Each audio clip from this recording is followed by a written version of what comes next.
Roger, it sounds like Me and Chad. you're ready to talk. We'll let you start first, but I want to welcome everybody to our, the grand finale as far as these hearings go, to meet with Highway Department, Education, and Debt Service. Before we get started, I'm going to read that kind of disclaimer again, just to say why we're having this electronic meeting. And it is because this meeting is necessary to protect the public health, safety, and welfare in light of the COVID-19 pandemic. So thank you for remotely tuning in. I'm having some technical difficulties here, so I hope everybody can hear me.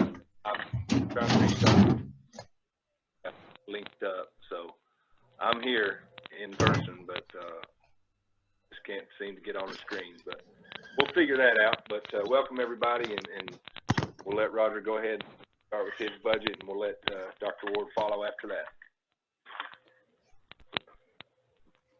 Okay, Brad and I got together this budget and we cut it just about all we can cut. If you notice, it's a balanced budget. It looks like a big increase, but the majority of it is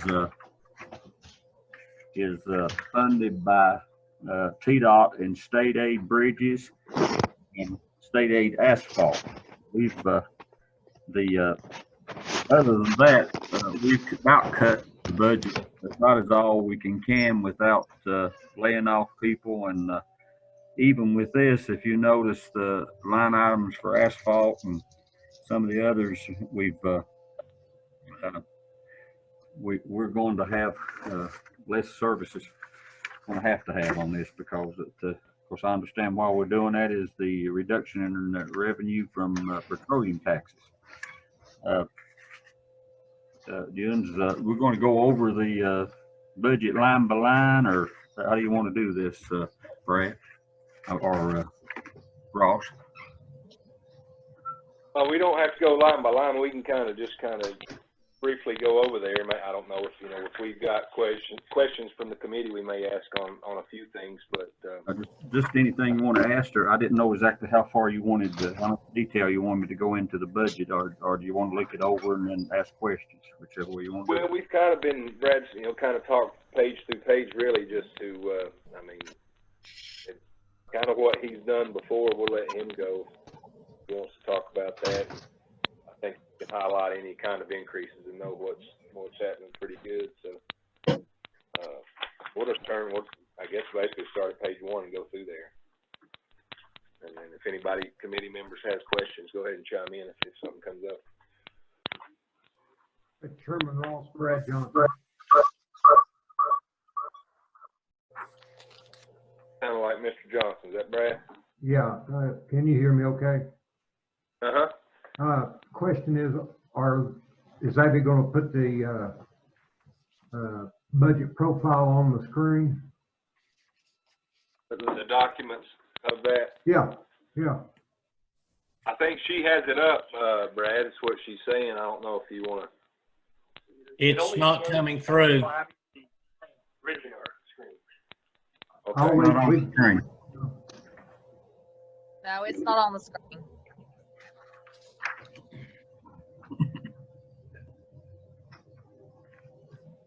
Get that worked out in just a second. Here we go. There it is. Okay. Thank you, Brad. Yeah.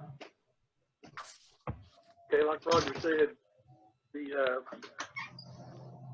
big decrease will be in the state in the fuel tax, and the estimate for 2021, as you can see, is $2,207,975, and that's 89% of what it was in 2018.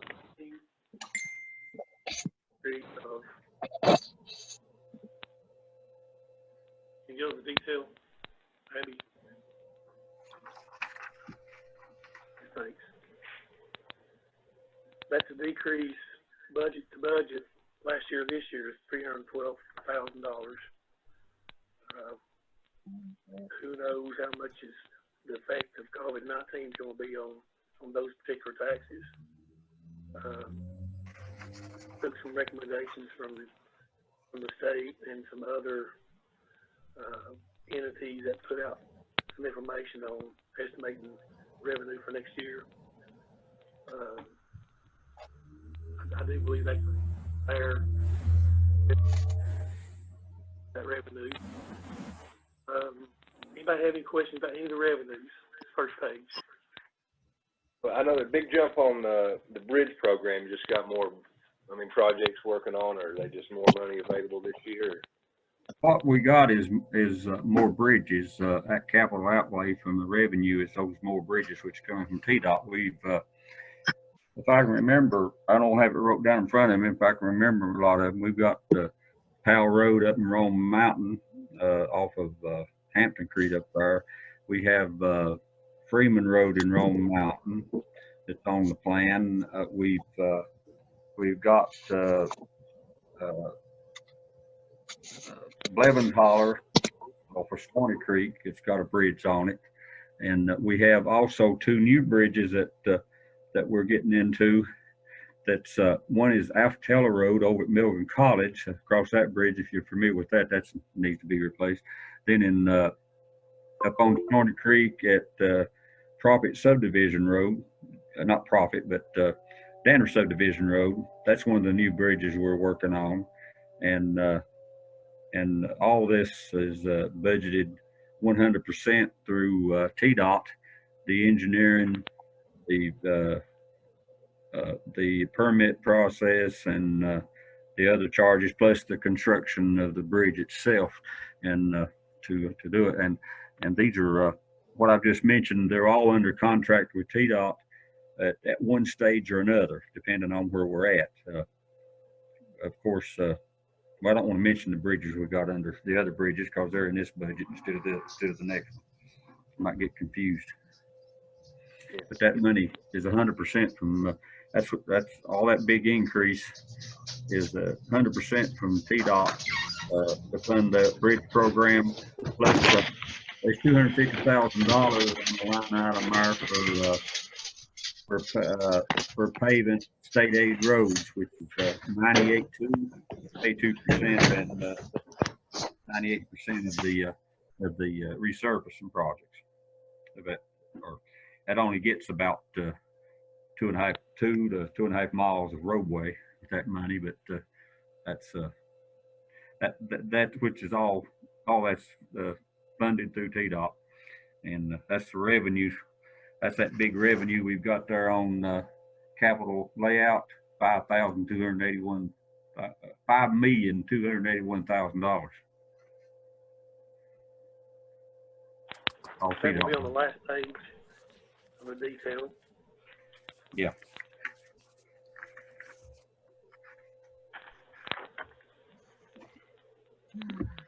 Yeah, the line item that's 68,000 on the last page is line 9, page 9. The line item 68,321 state aid money for that $586,000 for engineering fees on state aid projects, on the bridge projects. What we do is the engineering companies cannot charge over 15%. Most of them charges the maximum, and that's about that's around 15% of the $4 million on line 705, where we're building for the construction of the bridges. So the first line I'm at 321 covers the engineering for the bridges that we've got. We don't, that $4 million is a ballpark figure. It depends on actually what the bridge is bid off for. But like I said, when we fund that through TDOT, and we pay for the construction of the bridges as it goes on, and we don't pay till TDOT sends us a check on the bridge projects on that part. Then down at line right away there, 723. That's mostly for buying right away for those bridges, which we got $27,000 in there, and that's a ballpark figure because it depends on what the right away costs to buy it. We when we get into engineering and TDOT approves the bridge design, then we know how much right away we got to buy, and we start with the property owners at that time. We just buying right away for the bridge projects. Then line down below that, that 726 is $250,000. We didn't increase that, but that's the usually that's the revenue we get from TDOT to pave the state aid roads. And you know, there's just so many state aid roads in the county. It's the ones that usually circle and connect to different state roads. It's usually what they are on both ends. Any questions about that? Have plenty of work to do, it sounds like, won't you? Yeah, we got a very busy bridge program up here now that we're under several bridges that's funded through the budget we've got now, of course.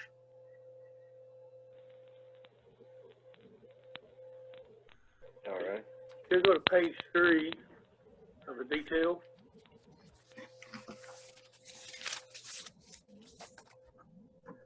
First, I want to point out something that should have been taken out that wasn't. Failed to do that. It's line item 188, bonus payments. That 1,500 should have been removed, which with benefits makes a difference of 1,673.10. I didn't even notice that because we're supposed to have them all off. Right. Yeah, I missed that one. We drop down to line item 204, pensions. That figure is using the minimum required rate of 3.89. I'm not sure what the committee wants to do as far as that rate goes, but that's what's in there currently.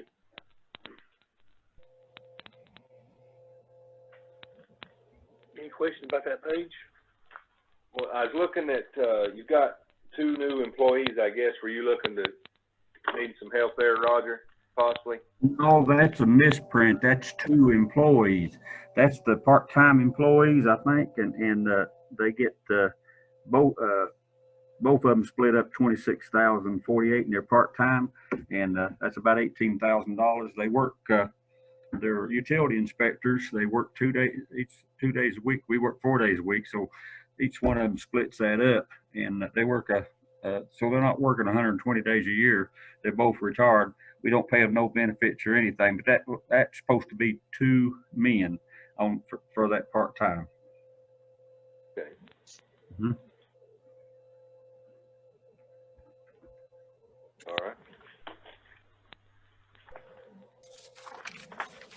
No, actually, I've lost some employees here lately, and I lost the mechanic, and we eliminated his position and took it out of the. We'll get to that a little bit later, though.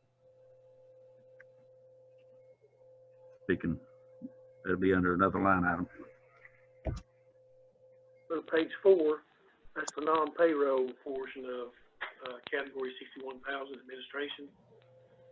As you can see, there's not a lot of change there. Does anybody have any questions about any of those accounts? I can comment on the one, our building improvements. We're putting another $6,800 in that, coming up to 10,000. Our roof's leaking up here, and we have to. I think we're going to have to. Of course, that won't replace the roof, but that may be fixed the leaks and go over it and sheet it and stuff. That's what that's in there for. To hopefully we can fix the roof on it. Okay. Any questions about that one? Okay, so turn to page 5.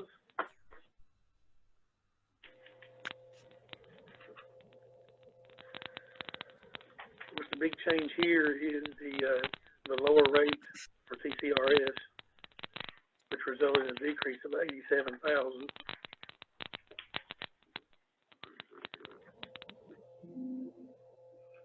I want to also mention the part-time personnel on line, I think it's 169.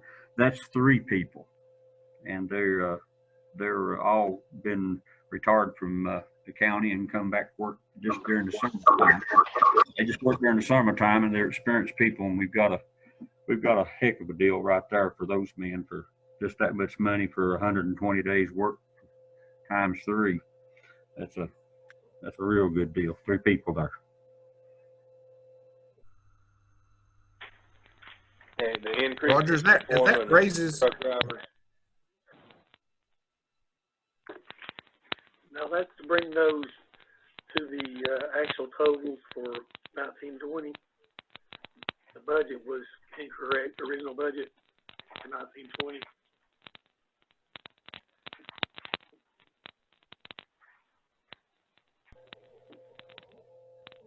So, was there another question?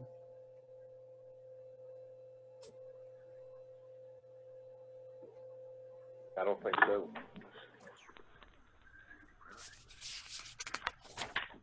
Any other questions on that page for?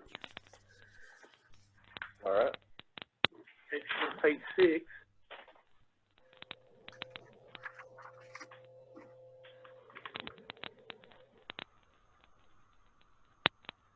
As you can see, on the row next to the bottom, there's a decrease of $336,900 net. And most of that comes from the decrease in asphalt hot mix. You want to explain that one, Roger? Yeah, we needed to balance our expenditures with our revenue, and so we reduced some critical items, which is the asphalt, $300,000. The one thing we did do is on the let me get. Hold on just a minute. I'm gonna get a ruler so I can set mine up. I'm gonna tell you something. My eyes ain't that good. We also reduced on line 405 liquid asphalt. That's the tack and prime we use with asphalt. We reduced it down because we reduced the asphalt down. Now remember that the state aid asphalt is not included in that. We still got $250,000 asphalt money that's not included in that right there because it's funded through TDOT. Let's see here, another big down on line 436. We increased that line item in the past to do some highway marking. That was real hot, and we still may do some highway marking, but not as much. But I felt we could reduce that one, and hopefully still be okay. I need to buy a bunch of guardrail posts, and I've got guardrail right now, but I need to buy some guardrail posts and stuff out of this budget. But hopefully we'll be all right on that. Hopefully to get used guardrail post, which is cheaper. Guardrail post, new guardrail posts cost about $48 a post, 5, which a used be about $20-some.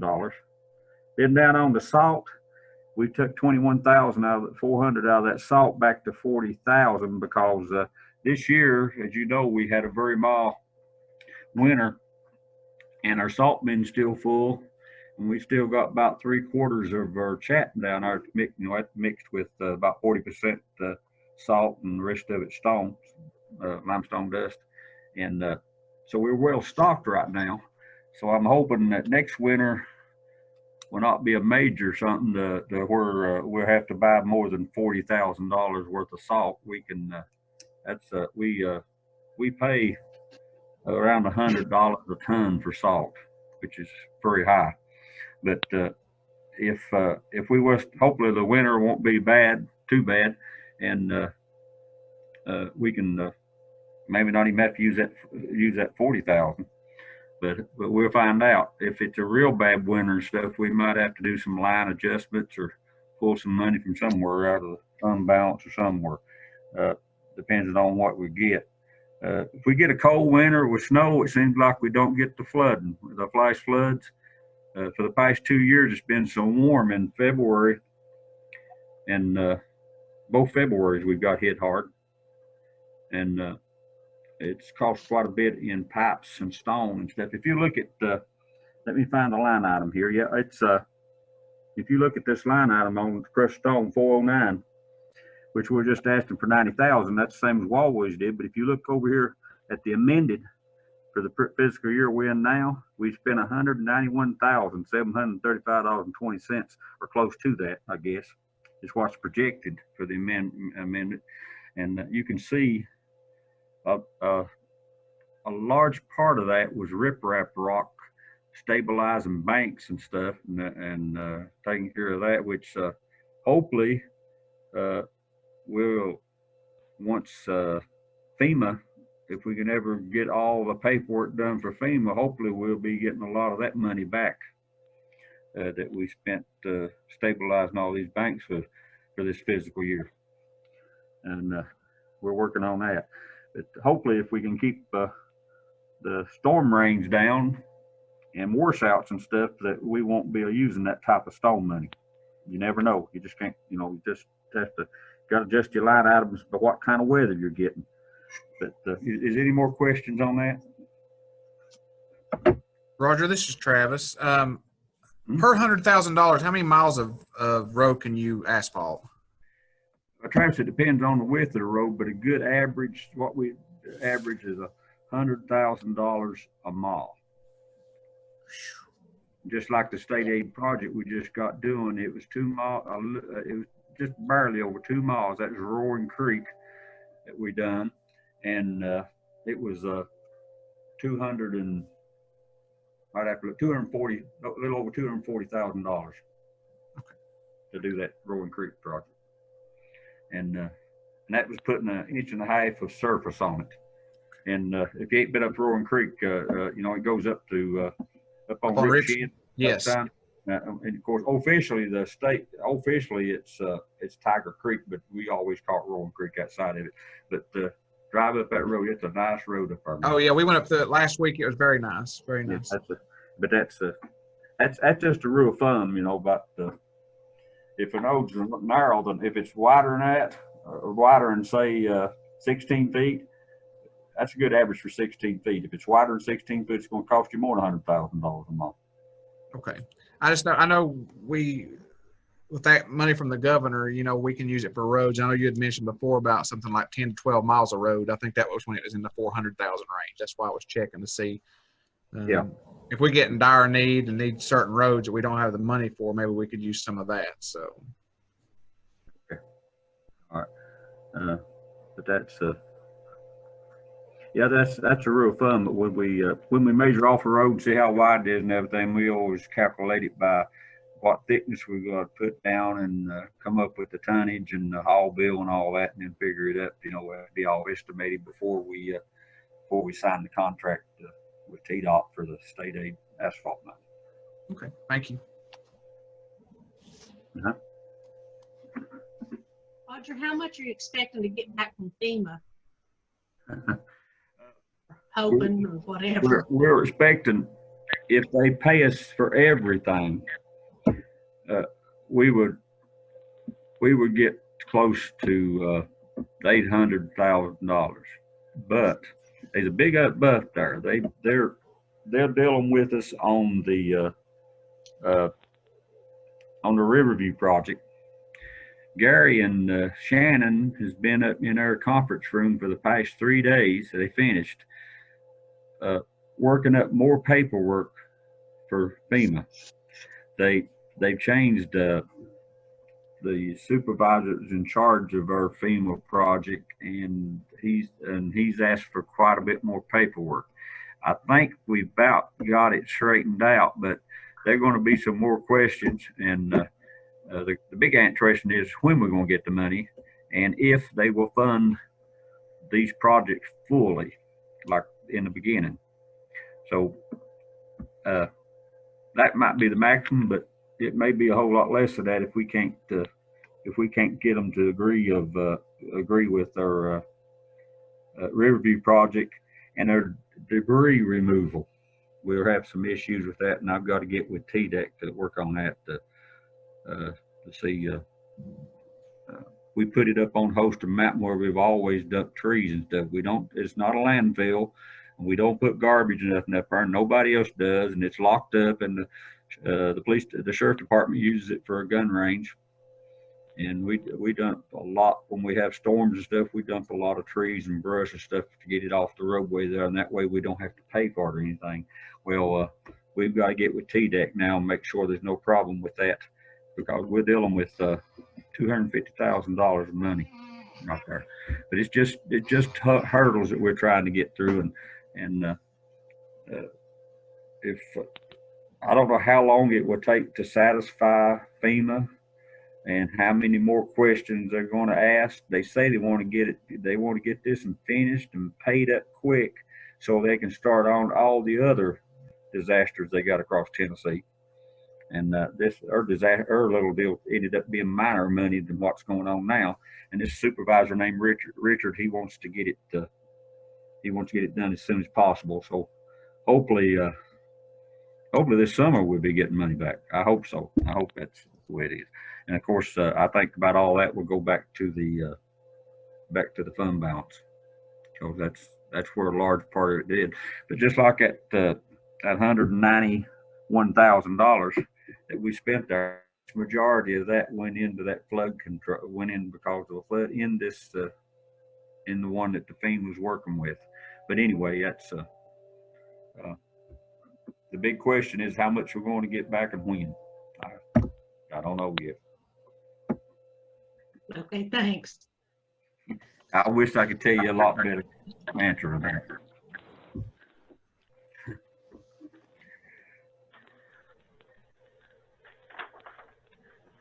Flip over to page 7. Hold on.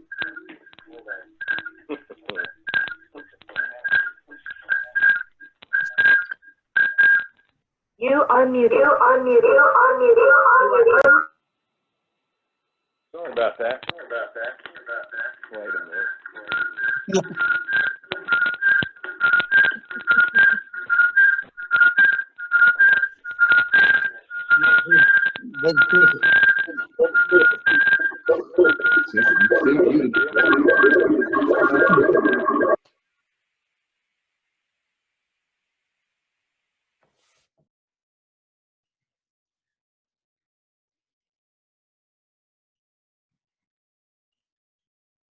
And then you can't tell.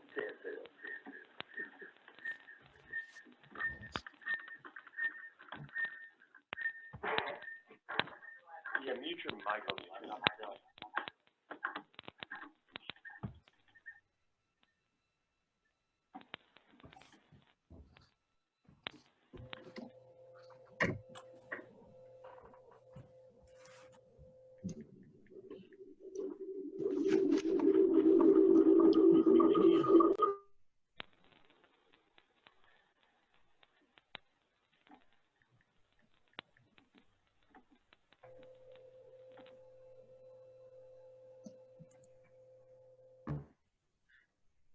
All right, how about now?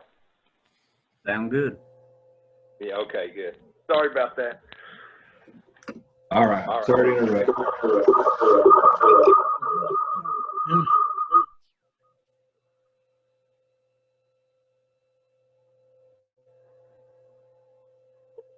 Okay. Need direction, Abby? We need to do something. Your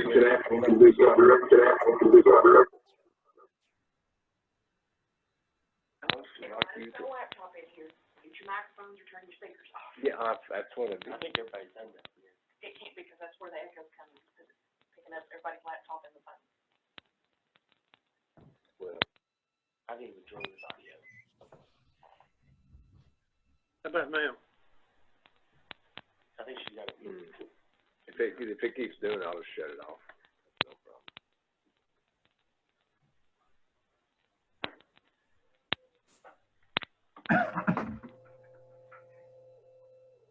Hello? Any echo? Sounds like you're good now. No echo. Okay, I think we're good. Can you hear me? Yes, sir. Page 7, we have the operation and maintenance of equipment. We're go all the way to the bottom, you'll see there's a net decrease of $21,827. That consists of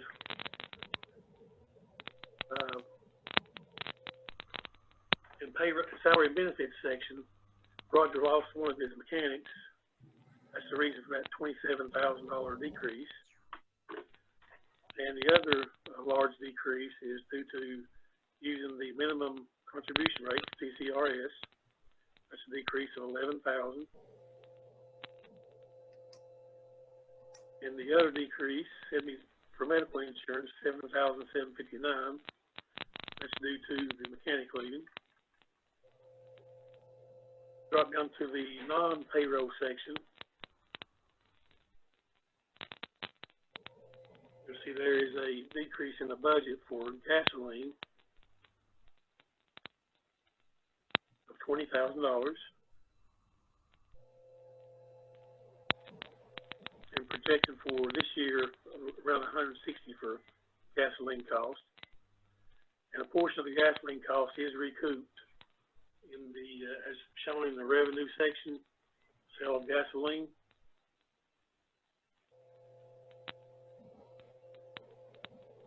And if you'll notice the last line item before the total is workers' compensation insurance. Those were accounted for in category 66,000 in prior years. They were amended into the 1920 budget.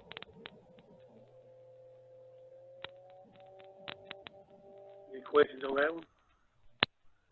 I'd like to make a comment on that mechanic up there at the top. He resigned to go to work for the Tennessee Park Service here at Sycamore Shows. But if revenue comes in higher than expected, maybe after 6 months into this fiscal year and stuff, and we see that the petroleum taxes is increased and stuff, I'd like to adjust that and get a mechanic if I can find one, because we actually need that field when we get the money to afford to do that. What's that leave you with, Roger, as far as mechanics go? You got just one on in the shop? No, I have 2 mechanics, Dan Fowler and Jimmy, and they're pretty good workers and stuff. But you know, we've got a lot of older equipment up here, and we found if we can work on it in-house instead of sending it out, we save quite a bit of money. We've changed out motors, and we have one of them is a certified diesel mechanic, and as far as budget wise, we've saved quite a bit of money by having the mechanics. And this mechanic that left us, he was a real good welder, and one of the other mechanics is a real good welder too. One we still got and everything, but you know, with the type of equipment we got and stuff, and the buckets and stuff, we weld them up in house instead of sending them out sometimes. And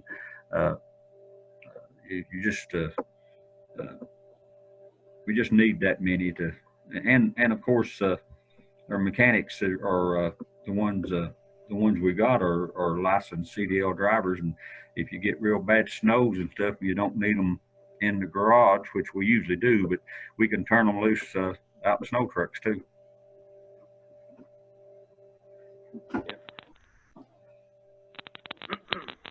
Any questions?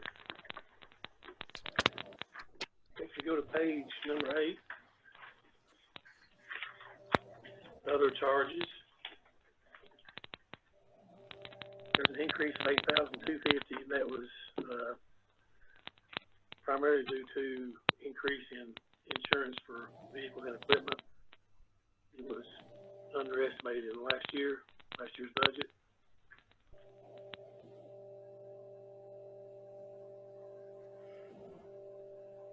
And same thing with liability insurance.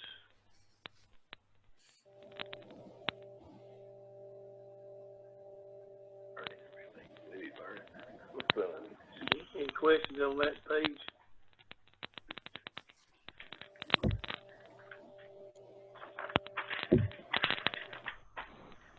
I think we've already been over the last page, capital outlay. Are there any questions about that page?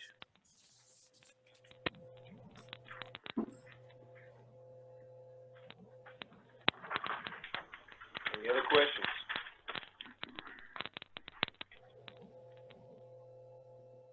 If not, we appreciate you working to balance that budget, Roger, and making those cuts, certainly. And if it comes to, later in the year, you should see you might need some help or something like that, we'll do the best we can, so. I know Roger. yes. This is Patty. I just want to say your budget looks great, and I want to thank you for a lot of those cuts that are in there. It's an impressive budget. I just want to say thanks. Oh, great. I'd like to give something to the employees, but sometimes you can't. I know. The money's not there. You can't do it. And hopefully this, when we get through this mess and the petroleum tax gets high enough and everything, we can get the budget back where it was. Maybe next year, after this fiscal year, maybe we can, you guys can help me out, but we gotta have the revenue before we can have a budget. I realize that. They got to match, We appreciate you work. We appreciate you, Roger. We'll try to work, but I'd like to say if we have a bunch of more of flash floods and stuff like that and everything, we might have to holler at you about it, in the future. Hopefully not. Thank you all. I appreciate it. Thanks, Roger. I want to get off and go home. Yeah.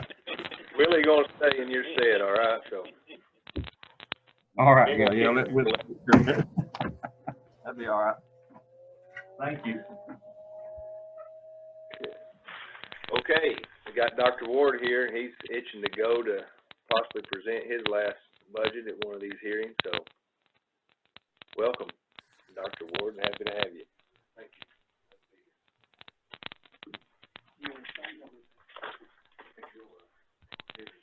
Start fast, then chime in. Okay. Thank you. That's just a really cool.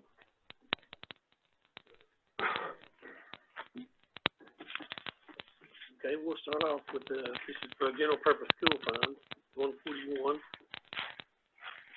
I hope everybody has one of these sheets with the notes on it. Yes. I won't go over every one of these, but they're all important. Number 2.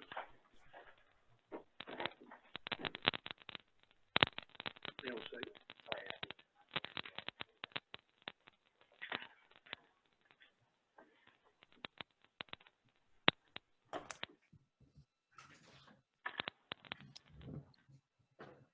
Number 2, the budget as it stands right now does meet the maintenance of effort requirements required by the state for the local funding portion of this budget. It barely meets it. It exceeds it's just a couple of $3,000. And as far as fund balance goes for the general purpose school fund, they require 3% of operating expenditures in unassigned fund balance. And as you can see, that would be $1,238,685, and the estimated fund balance for GPS funds at June 30th, 2020 is $8.8 million. So we're definitely good on that one. And the draft budget currently uses $112,663 unassigned fund balance. And that is for some additional retirement incentives that were added. As you probably know, there was 34 positions on the table originally. And through some other savings in other areas, it was cut down to 31 positions. And a retirement incentive of $10,000 plus the $5,000 that's been in place for several years to encourage teachers to retire that could. This is a one-time offer. The $10,000 is. And Dr. Ward, how many currently are taking advantage of that offer? Before we started this week, we were at 19, and as of today, we approximately 30. Incentive has really worked. We've had a lot of people that. How many did he say, Brad, that's taking the offer? Yeah, he's coming up to the table. He's Okay. 30, I believe. What I need to talk to. Is it, yeah, the telephone, or yeah, I don't think this will. When Brad and I sat down and we first started this process, and before we got BEP, that was probably in mid-April when we got the first BEP estimate. So as I've tracked this, I've tracked it on say the left hand before BEP, and then on the right hand after BEP. That's how I've kept up with this. I've got an unorthodox way of doing a budget. Brad will look at me sometimes, cross his eyes, but in the meantime, we were somewhere in the neighborhood of about 1.7 million. Best I can recollect is what we were looking at, and with some of the cuts, we initially started at 34 positions that we had to look at. Ms. Campbell and my staff, we sat down and we took and we went through every school, and you know, it was our first initial goal was to you know, look and see how many cuts according to the BEP and the teacher-pupil ratio, the guidelines that we had to follow. As we work through the list, you know, from school to school, we were looking at somewhere around. I think we was able to make those 31 cuts, and then with some other cuts prior to BEP, was able to get that down to 31. Now, this is important as we work this budget. When we got into the second piece, once we got the BEP,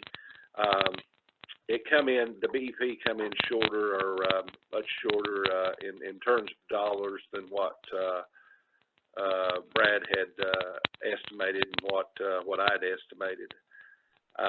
So we were looking at an additional 16 positions, or somewhere in the neighborhood of $807,000. So before we really sit down in a workshop and work with the board, we were looking just shy of 50 positions that we were going to have to cut. Now, as we approached the first workshop, there was conversation with the board. We've got a lot of great teachers that are tenure, 30 years plus, that you don't want to lose. We've got a whole lot of non-tenure teachers, or tenure teachers that don't have their years of experience in, that are young, and that is really Carter County's future.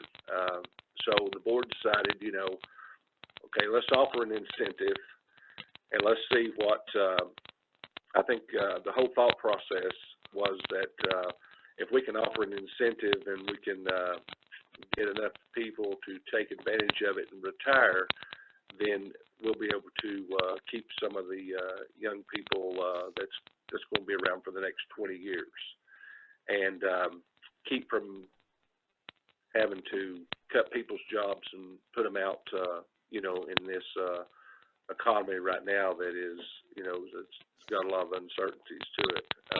So basically, in a nutshell, with the 807, after the BEP, Brad and I worked together, and we were able to, I guess, trim that down and get that balanced. And then on the piece for the board come in and really put some extra incentive on the table, a $10,000 bonus for retirees.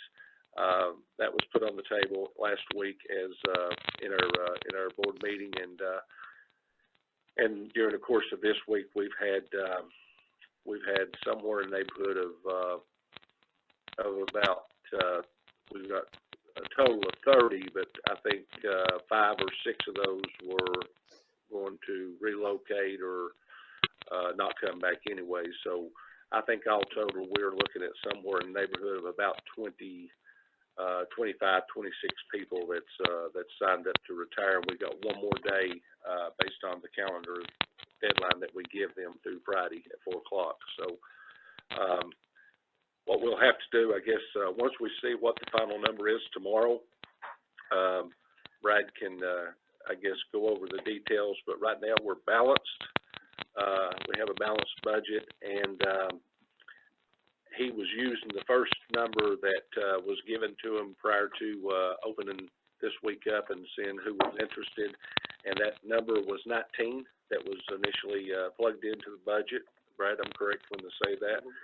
And that left at that time, how much coming out of fund balance? Was it 168?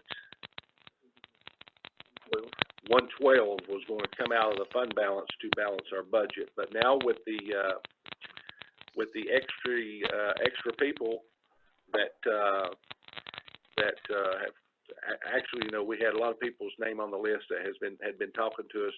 I guess we had 6 or 8 people that never had mentioned it. That was a complete surprise. So once we take the extra numbers above 19, I think we will be able to balance the budget without having to tap into fund balance. Brad, is that safe to say? Okay, actually, the 31 positions were taken out of the budget, and it stands right now. The 19 comes in, the 19 retirement incentive bonuses, if you want to call them that, were included in the termination benefits. Okay, so that left us, and I guess what we'll need to do is once we get a firm number tomorrow, you know, right now with the 19 and with the 112, it does balance us as far as having a balanced budget. But with the extra numbers that we've got, to sit down with Brad to see how that tallies out. So, it's been a process, and you know, we've got, like I said, a lot of people that are taking advantage of the bonus. Let me give you an example. The one-time incentive. Let's just use 30 with $40,000 cost per teacher. That's approximately $1.2 million in savings, and that is a reoccurring savings. So, you know, and just to use that number on a one-time basis, this year alone, there will be a bonus of total amount of approximately $300,000 if it were 30 at 10, right? 300 additional. Yeah, 300, and so you know you're paying 300 to recoup, I guess, the first year somewhere in the neighborhood of $900,000, and then in the second and third year on, as long as you don't fill those positions, there's a total savings of approximately $1.2 million. But that's sort of where we're at. Brad, what would you like to add to the comments that I've made? And Kevin, As far as Yes. this is a one-time thing. This is just a one-time opportunity, One-time, correct? Couldn't afford to do this on and on, but it's just a one-time offer, and there was a window that opened up on Monday. Actually opened up, I guess, last Friday after Thursday's meeting, and it extends through tomorrow at 4 o'clock. Dr. Ward, how many of those are from central office that are retiring? Let's see. Well, mine, but I'll be replaced. And then there's Miss Hubbard. She's one of those that's in the mix, and I think that's right now, as of right now, that's the only 2. Okay, thank you.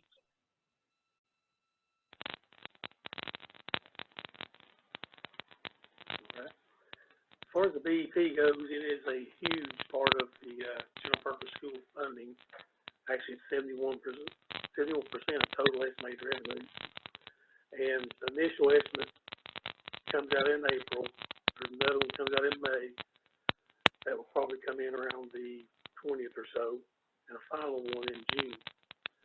So we're hoping that will go up. If it does, it won't be a whole lot, but at least it'll be going in the right direction. We hope it certainly doesn't decrease. And the decline in the BP from last year to this year was 345,000, and that's due to the loss of 93 students for the county. Now, let me add something to that. That number would have probably been larger if the online academy had been in place last year. So with the online academy, it brought in, Red, was it just shy of 400,000? Well, there's a trade-off in the students, I believe, as far as the county students go. You don't get the full amount because a third of it or a quarter of it goes back to the company. But the online academy, and by having that 2/3 of the head count or that money, that state money, helped us offset some of that decrease in enrollment. So it was definitely a positive. Okay, there was an increase in the medical insurance premiums for the school department of 5% for a year. Of course, their reinsurance period starts on January 1, so it's 2.5% increase for the fiscal year. And there is some uncertainty currently about the SRO situation and the MOU agreement for that. But as in this budget here, the full amount is included in appropriations, since there is, it's unsure of how that's going to go. That unsure is just with the COVID and schools, I mean, just coming back into session or what?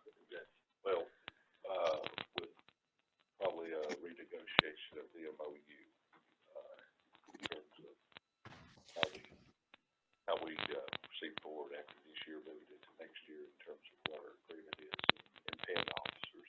Okay. We did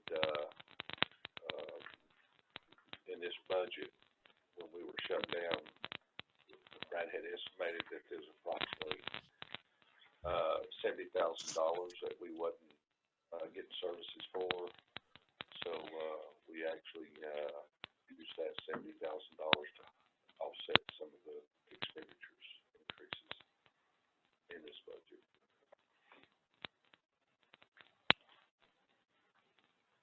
Any questions? I didn't hear what he said. I didn't hear what he said about the SRO money. Oh, on the SROs this year, Brad had went back and worked up an estimate from when we closed the schools down up through the end of May, and we have actually subtracted that amount to put back toward our budget to make up some of that difference, since we didn't get those funds weren't directly benefiting us, or we didn't get the services for that money. So we have took $70,000 from the last draw to put towards this current coming year budget.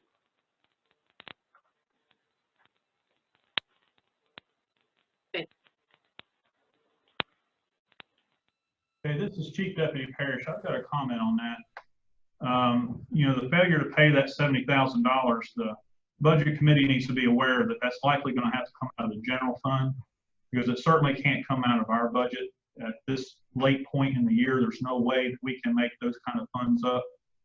So that $70,000 reduction goes back to would have to come from the general fund, because our budget cannot support that decrease. And the uncertainty in next year's budget would have to, I guess, on whether or not the schools are going to pay that. The county would have to, I guess, agree to, pay that full $353,000 or assume that $353,000 in order to have certainty in the SROs remaining available for when school does come back. Because if there's uncertainty in the county paying, giving us the funds to pay the SROs. At some point, likely very soon, we're going to have to start attriting positions out, and those positions will not be there to provide security in the schools. At what point, the schools do go back into session, whether it's in August or, January of next year. So there's some, that statement, there's a lot of impact there. There's certainly, budget shortfall for this FY and uncertainty for the next FY, but it puts the entire SRO program into a shaky position.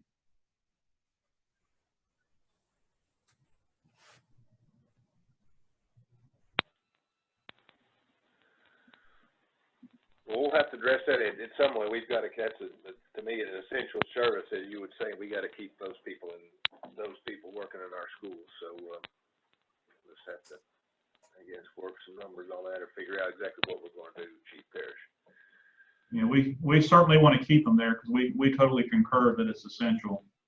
It's just giving you some caution there, because we certainly don't want to be in a position to not be able to provide the service.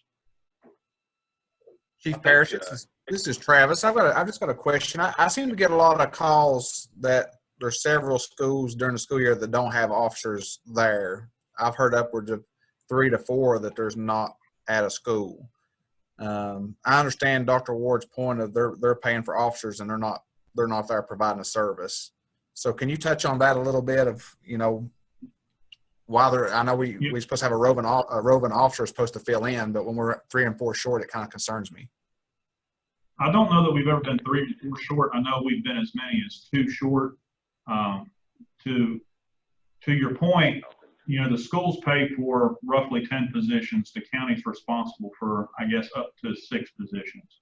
Whenever you have 16 billets where you need certified officers, as we've added positions over the past couple of years, those are new positions, which means the officer assigned to that position needs to go to the academy in order to become certified and needs to go to SRO school in order to be certified as an SRO. There will be absences while the officer is in the academy, and we've had as many as 2 in the academy since, everybody's been gracious and gave us a couple of slots, over the past year and a half, 2 years. If we do lose an officer, they go to another department or something happens, then we need to recruit another officer into the position. Hopefully we can get a certified one, but many times we cannot. And then that officer that's assigned to that pay billet will be in the academy and will not be present at the school. So those are the absences that you're seeing. There will also be the occasion that an officer will be injured on duty, like we had about 2 years ago, where they're out on workers' comp when we had SRO Tanya Range was injured in an accident. She was out for some time until we could get her replaced. So those are probably some of the incidences that were observed, and they're very visible to the school that does not have the officer, and we understand that. But as far as the school getting what they paid for, they pay for roughly 10, maybe 11 officers. The county's responsible for the balance. So the school always gets what they pay for. We've never been down that low. Okay. We have been, I do concur that we've been down as many as 2. Okay.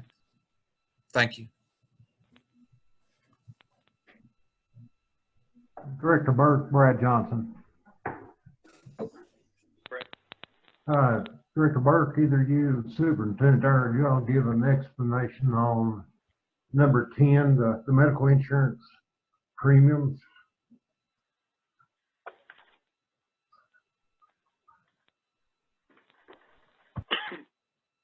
Okay. BEP just funds a portion of the total insurance premiums that the school department pays out, and they don't use all positions. They just use a certain number, and they pay up a specific amount per position, and that's where the total amount came out to 1.8 million, 1.9 million, might as well say. Did that answer your question? Well, what my concern is, you just completed the new selection of a broker system, just like we went through in the county. And you're getting a 2.5 increase on your premium for your employee, and you've been less than 60 days from the broker. Was that divulged when the broker was selected? There was going to be an increase? State. No, they're currently participating in the state program. It's supposed to be bid, the health insurance plans each year, and I can only assume that the broker did that. Well, it's what it is. It's money savings for the total county. When it comes down for the bidding of it, if we keep the same broker between the two, both insurance are basically the same. They're not giving up anything, but we have a great big savings. It would be more than $250,000 savings for the school system and the county general purpose to go together on the insurance. And if I'm correct, and correct me, Mr. Burke, we're not looking at another year of an increase. Is that correct? That's correct. I understand. That's right. So you have more insured on the as the teachers on the BE side than the full general budget on the county side, which would be even a greater savings. And you're not giving up anything of benefit, so they may. When we were going through this process, we had to ask a lot of questions and try to get some answers in terms of how it would hurt or help us in terms of going to a private broker, leaving the state plan. Right now, we're currently in a state pool, and that pool is made up of approximately 130 plus school systems. And if in fact we left that pool and come in with the same broker and joined with the county, it would indeed probably benefit the county, but I don't know how much benefit it would have been for the school system based on a lot of our research. Based on fact, right now we're in one of the largest pools that you can be in. Now, one of the numbers that we wait for every year around budget time, and one of the numbers that comes in, usually in early April, is that state insurance, state plan, the increase or decrease or whatever it might be. But we've actually had a couple years here in the last 2 or 3 years where we've had no increase, but this year it's 5%, based on the upcoming fiscal year. So, but that's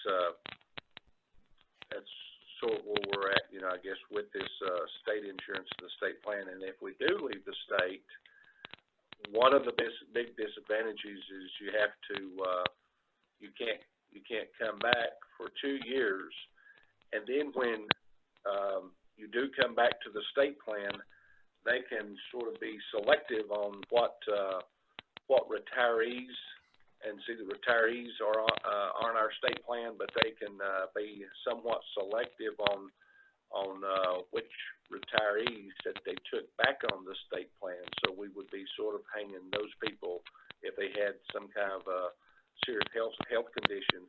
We may very well be hanging some of our people out to dry with that state plan requirement, where 2 years when you come back, they can be selective in that with that group. So there's a lot of things that went into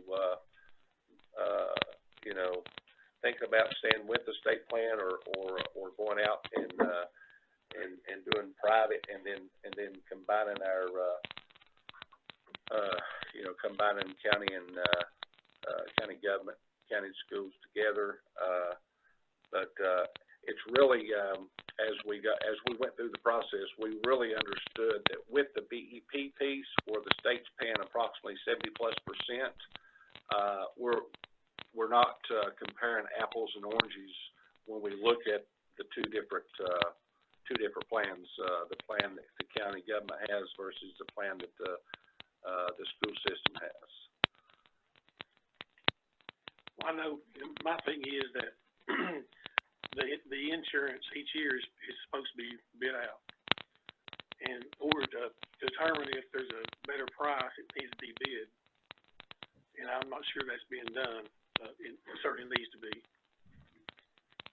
Well, it should be, because if both of y'all were present and active when we were doing the interview system and reviewing and getting the information for the insurance for the county. Of course, there's two things that come out of it real well. For number one is the county had been missing out of a lot of features from the broker system. And to the point of where, and I still think myself that there was more than evidence of fraud, but nothing was further taken from that. The savings was unbelievable. Remember, the discussion was concerning the retirees. And then when you look at the numbers of the retirees that you're on the borderline, both, let's see, 3 of the brokers said that could be their contracts and with the insurance could be modified or adjusted to where regardless they could be accepted. What I'm after is there's a gigantic big savings there that, yeah, I know BP is paying 82%, ain't it? But the 82.36, but the other 317 per employee still comes from taxpayers' money. Thank you, Neil. Excuse me? Thank you. Thanks, Willie.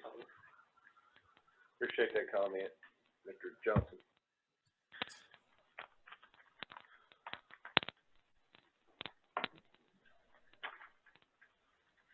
Any other questions at this point? You also have a sheet, analysis of the budget deficit. Basically, this takes you from the initial budget deficit to the current budget deficit of $112,663 that we talked about before. There are just some items that were decreased, some items that were cut, some items that were increased. Do you have any questions about that? Can I ask a question? Mm-hmm. You know, with a $40 million budget and the fluctuation of BEP numbers, I'm just curious, how many years, this is my second year and it's been balanced when it's been brought to us. How many years has the schools brought us a balanced budget?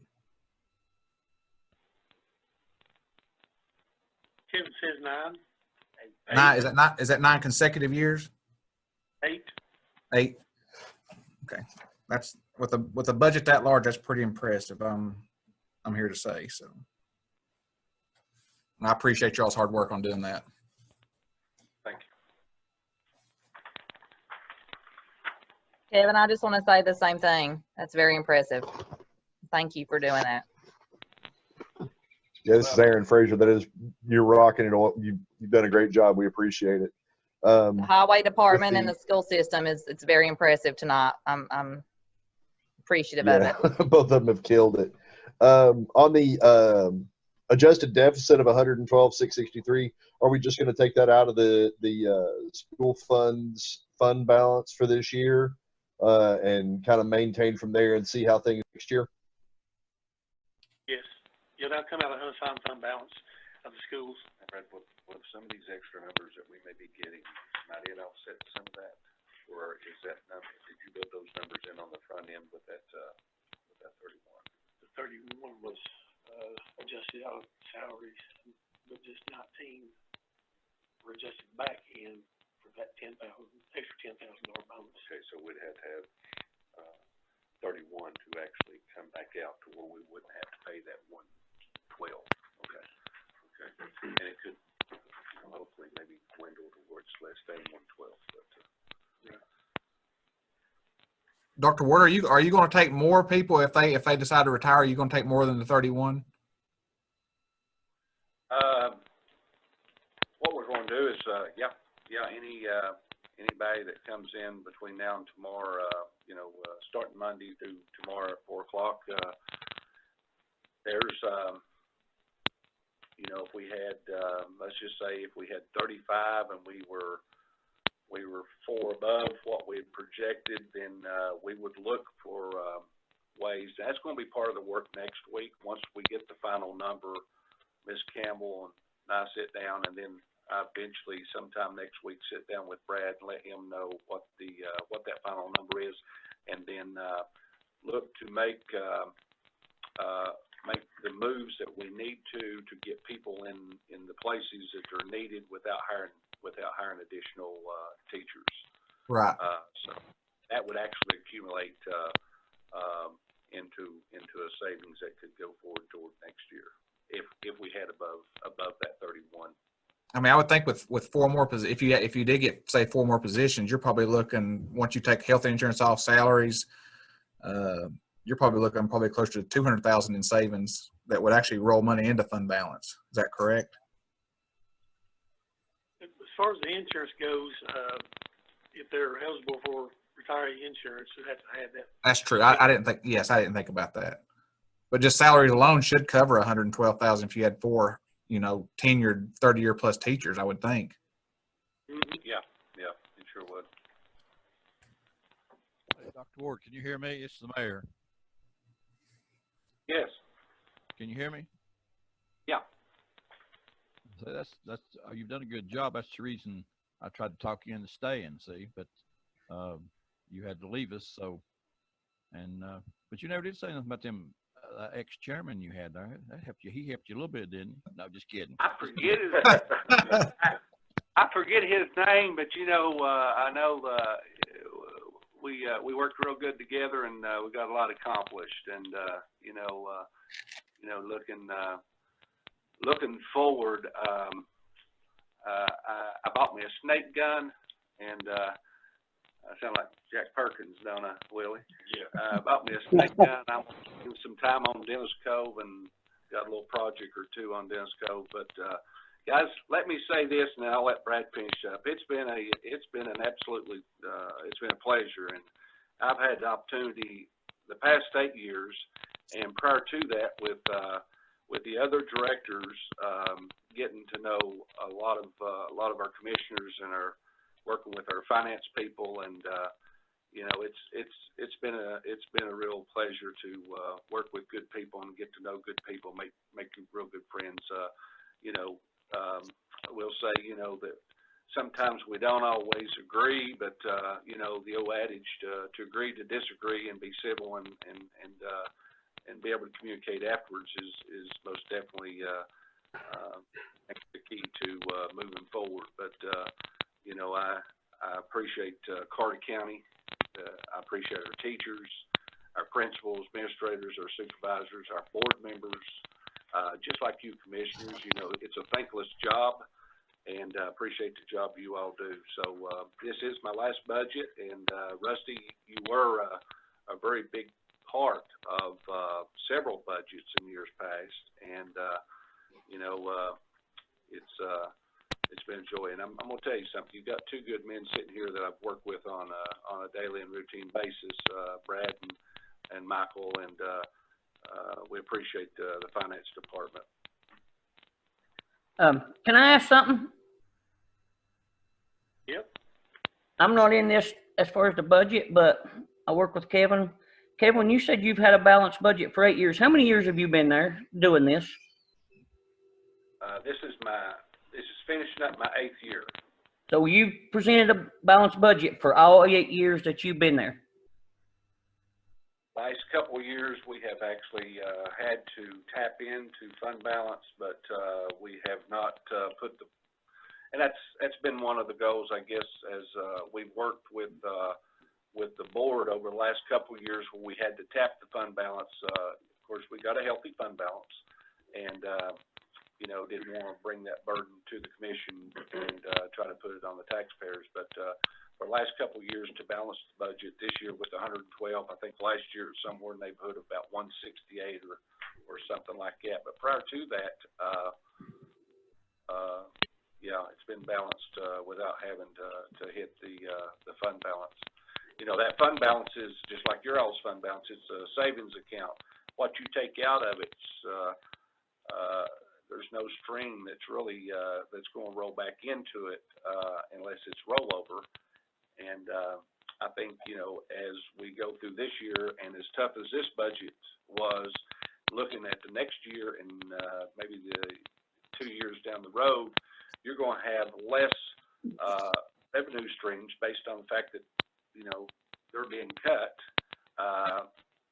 That's going to, create some of that rollover that helps to sustain a, healthy fund balance. So it's going to be a tricky, this budget was very tricky. Next year's budget is going to be, even more tricky, I'm afraid, based on the projections that, the state of Tennessee is looking at a possible $1 billion shortfall, and that's projected for next year. School system, state of Tennessee is looking at $1 billion shortfall. That they start looking for money to. I guess that's it, Andy. Does anybody have any questions about the general purpose school fund budget?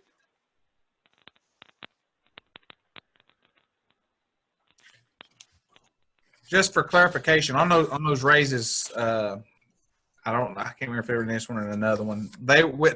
We approved those back middle of the year. Is that correct? So the full effect of them's coming in this year? Are you talking about for the supervisors? Yes. Yeah, it was approved by the board to do 6,000 total, 3,000 this year and 3,000 next. Okay.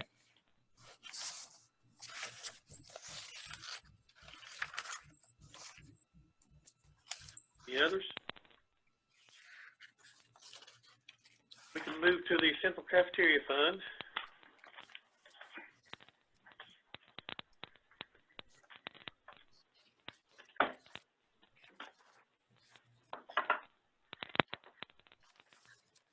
Of course, they're looking at some pretty good cuts in the revenue for 1920 due to school being closed and meals not being served.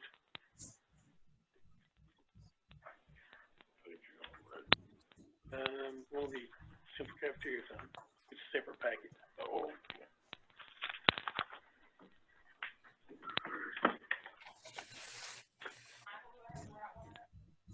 Dr. Ward, are you still there? Can you hear me? Yes. Yes.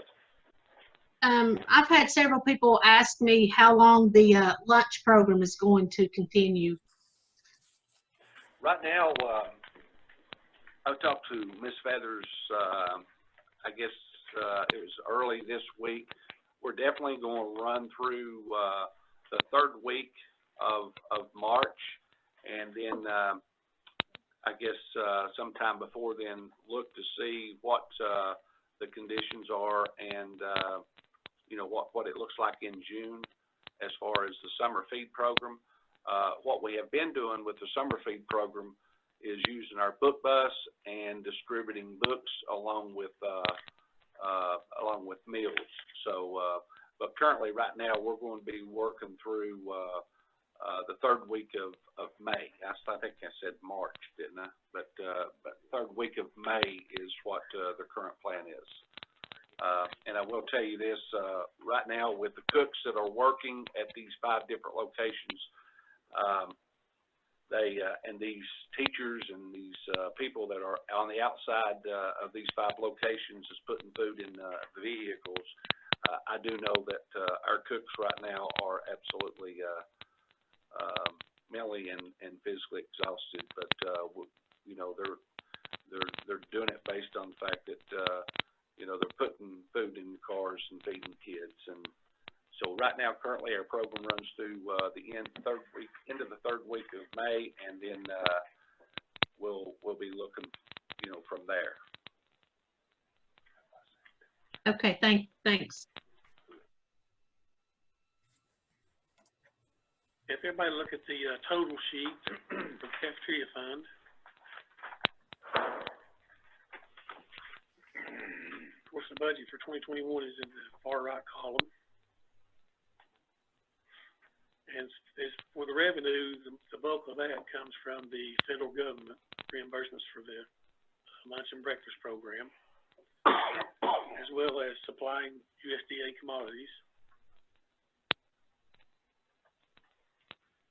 If you go all the way to the bottom, you'll see projected decrease in fund balance, the cafeteria fund of 667,051.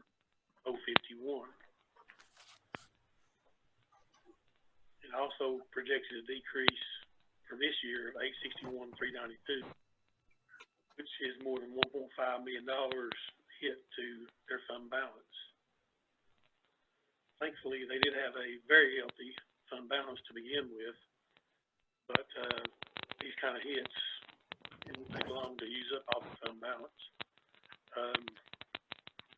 Whether that's increasing the prices or making cuts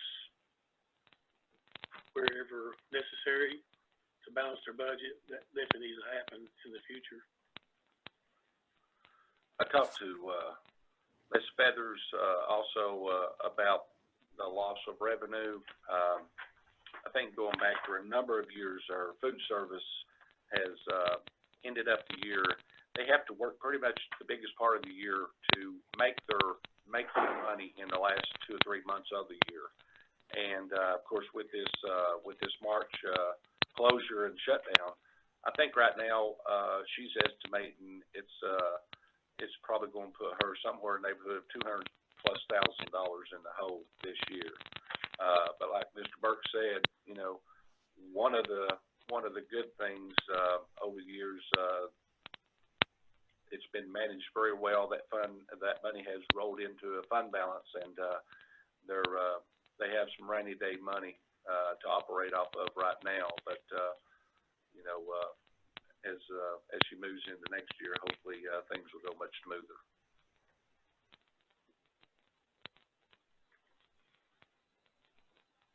Any questions on that one?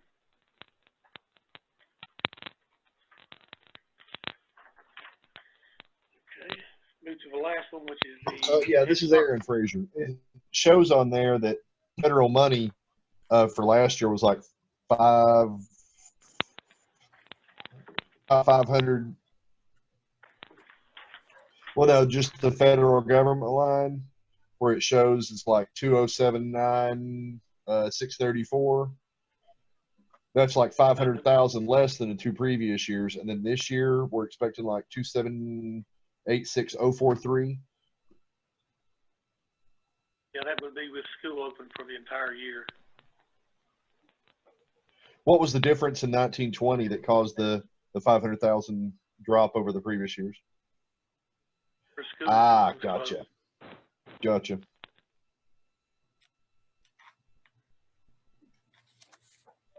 Any other questions? Oh, makes sense. Sorry about that. Didn't think about that. Well, I didn't understand that they would stop feeding that, considering we were still feeding kids. So they are, but it's maybe what percentage of what's normally served? A much less volume. You know, probably what we would be serving 100%. We're probably serving maybe 25.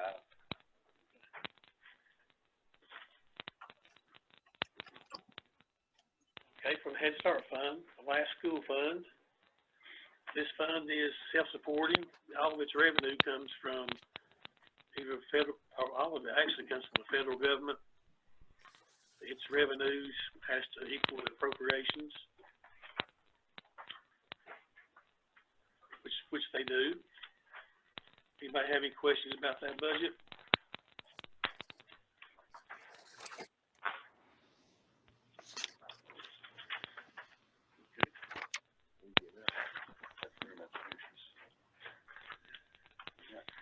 Guys, thank you. I appreciate it. If you have any more questions for me, just think.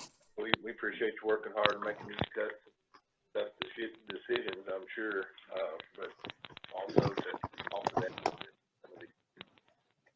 to help them out as well. But we know you done a great job for 8 years, and so hate to see you go. Appreciate every one of you, and be sure to tell Charlie and Jane I said hello. Yes, Send my hello. love. Okay, the daddy that, okay, yes, sir, thanks. Thank you. Appreciate you, good. Willie, thank you. Okay, Brad, thank you. Thank you. Walking out of here, no more budgets to worry about. You know, I drove beyond Dennis Cove shooting snakes. There you go. Hey,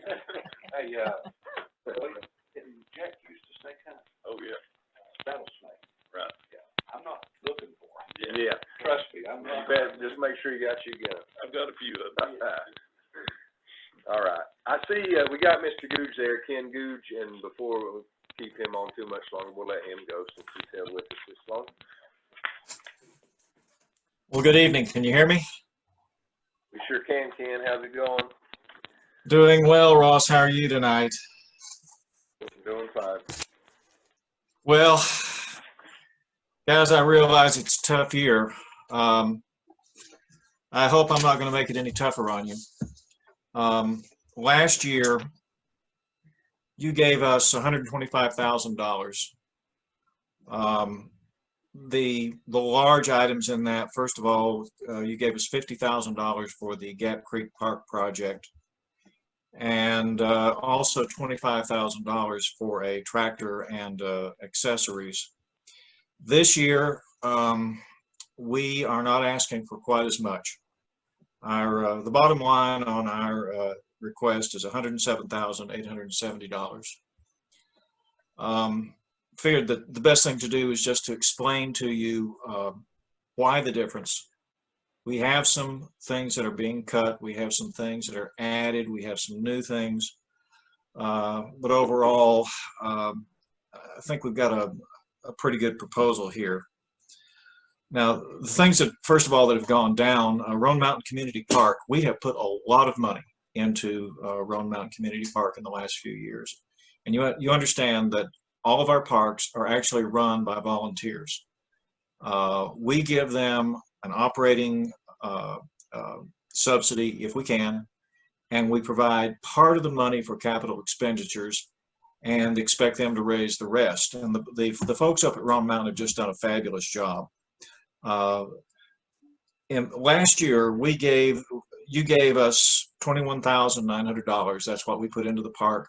Plus, they got the benefit from, most of the benefit from that $25,000 that we spent on the tractor. This year, though, they are not planning any capital projects. On the other hand, they're not getting quite as much help from Roan Mountain Prison as they have been in past years. But they're only asking for $6,000 this year. That's all the operating subsidy they're asking for. On Gap Creek, we got $50,000 from you. That enabled us to also put in $45,000 in grants that we got. For next year, we're only asking for $25,000. And the reason being is that we think we need to get this work done, then step back, take a great big deep breath, and see where we want to go. So unless something just totally unexpected happens, $25,000 is going to do for Gap Creek in this coming year. At Greenbridge Landing Park in Hampton, some of our, the COVID-19 has delayed us on the last capital project on that park.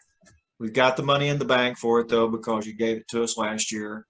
So our request on that is going from $6,000 down to just the $1,000 operating subsidy for the park.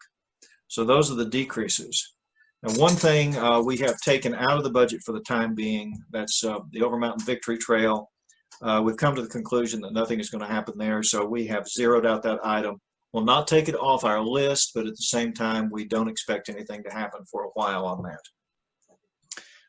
We're asking for increases on a few other things. On pocket parks, we've raised our budget from $10,000 to $20,000, and the big reason for that is that we think that this year a new park in the Fish Springs community is going to come to fruition. The mayor has been working hard on this. J.R. Campbell has been working hard on it. If we can get $20,000 for that, we can get that park started and probably all the money put into it we need to. Plus, It also gives us the opportunity to work on a second park if there's another community in the county that wants to work on it. And the watershed mountain bike trails in Hampton. Last year, we took $5,000 and funded a master plan for these trails. This year, we want to put $25,000 into the project to start building these trails. It is going to make the watershed trail the premier mountain bike trail system in all of Northeast Tennessee. Now, this is a multi-$100,000 project, but most of the money is going to come from the city of Elizabethton. It's so valuable to us, though, that we think that it's justified to put some of our own money into this trail system. We're also increasing our maintenance reserve up to $10,000. You'll remember that a couple of years ago we had to come to you hand in hand and ask for money to replace fencing at the Roan Mountain Community Park that was washed away by the Doe River. We don't want to have to do that. We want to have a little money set aside so that when something breaks, when something gets damaged, we will have the money available and we will not have to come back and ask you for it. We also have some new things. The Friends of Roan Mountain have asked us to help them fix up a pavilion at Twin Springs on the mountain that has been essentially abandoned by the Forest Service. We'd like to give them $3,000. Believe it or not, we've been at this now for 5 years. It's time for us to do an update to our master plan. We've put $3,500 in the budget to take care of that. The Covered Bridge Festival. Last year, we took $5,000, or I should say this year, we took $5,000 out of the OVT at the mayor's urging and gave it to the Covered Bridge Festival. We want to do the same thing next year. Everybody understands what's happened and how important that festival is to the county. The last thing is a birding festival. We've been talking about this since day one. Carter County is one of the premier birding locations in the United States. We think it has great potential. However, quite honestly, as of right now, it doesn't look like that project is going to come off. But we put $5,000 in the budget. If cuts need to be made, well, that's one thing we'll be looking at to cut. Everything else we have in the budget comes to less than $5,000. Some continuing expenses and administrative expenses. Overall, about a 14% cut from what we had last year. Any questions? And I know you mentioned $5,000 for the Covered Bridge Festival. They don't go ahead and cancel that for this year. I beg your pardon? Say again? I said you mentioned that you were going to get $5,000 to the Covered Bridge Festival this year. Did they not go ahead and cancel that for this year? It hasn't been canceled to the best of my knowledge, but I believe it's being rescheduled. Mayor, do you know better than I do? I thought they talked about maybe doing it later on in the year. I don't think it's been canceled for sure, but maybe later on in the year. That's what I'd heard. Okay. I think Mike Banks mentioned that also the other night when they spoke, just to reschedule it, hopefully. Okay, thank you. Hey, Ken, this is Aaron Frazier. Are there any Hi, Aaron. How are you Service tonight? locations? Doing good, Ken, doing good. Are there any other Forest Service locations that the county might be able to reappropriate? Because that's a cheap and easy way for us to add parks in different places around the county. Because I know that there's a lot of those locations the Forest Service used to maintain that they don't maintain anymore. Right. I tell you, Aaron, my approaches to the Forest Service have been about as successful as everyone else's. They just do not seem to want to deal. We talked to them about the Hampton, the Watershed Trails project at Hampton, because the trails that are being proposed actually abut tens of thousands of acres of unused Forest Service land. And we requested the opportunity to bring the trails onto that property, and the answer was a flat no. As far as other facilities, no, we haven't looked at them, except, as we noted, this one place, Twin Springs on Roan Mountain, and that was brought to us by Roan Mountain, the Friends of Roan Mountain. We haven't actively looked for anything else. It's very frustrating trying to deal with them. You ain't kidding, because as soon as you get somebody on the phone, they get promoted or leave, and then the next person that shows up does not know what they're doing. Well, it does not seem that active outdoor recreation is the priority. So, what can I say? Very frustrating. Ken, what are your plans for Gap Creek Park kind of in the coming year? What do you see? What kind of progress? Ross, I don't know if you've been down there recently, but we asked the mayor for help on this, and he has just been a tremendous help. There's been some grading done. The area has been cleaned up. We have graded roads and parking lots and gravelled them. Mayor, I have not heard what the result on the bids on the bridge were. What happened on that? It's about 20,000 on the bridge. It'll come in one piece. We just have to get somebody to set it for us. But about 20,000. Have you placed the contract for that? Yes.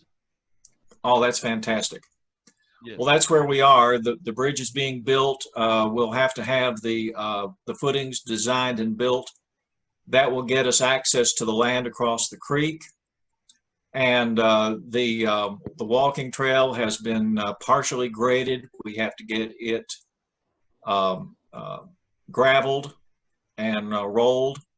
And we're going to try to work on the dog parks as well. Then, like I said, we step back, we take a deep breath, and see where we are. All right, that's good. I know there's been some progress made. Just kind of like to get something going on down there as quick as we can. But I know that's easier said than done. It's our number one project, Ross. Of course, dealing with Elizabeth, and they have a different priority list, and so it's been difficult. If you haven't gone down, it's kind of surprising how much work they've done. If you've not seen it in a while, it surprised me because I hadn't seen it in a while. So a lot of progress going on there. Right. It still looks rough, but but you can still tell you've done a lot of work, though. A tremendous amount of work's been done. What about the grant for the dog park? Is there kind of a time frame on that where we've got to really get some work done before that runs out? Or we can request an extension on that, Ross. After talking to them, not a few days ago, COVID-19 has thrown everybody for a loop, and also the weather across the state has just been terrible. So they've had a lot of projects set back.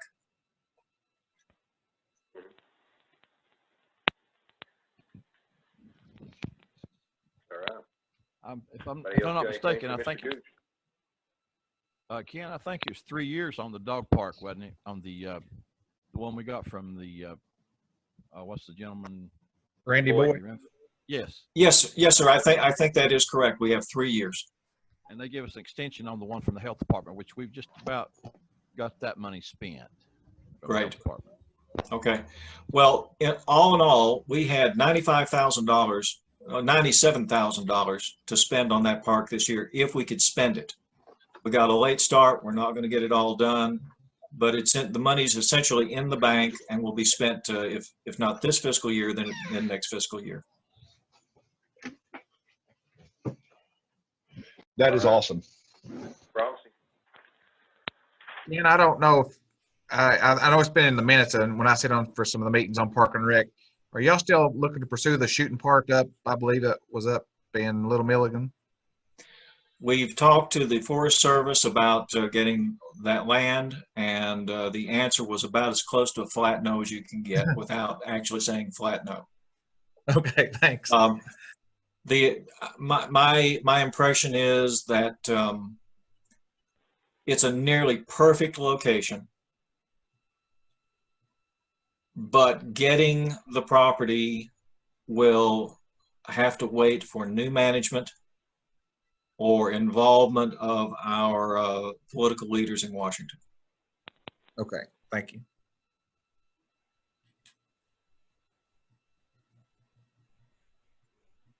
You got a meeting coming up pretty soon, Ken, you got next week or something?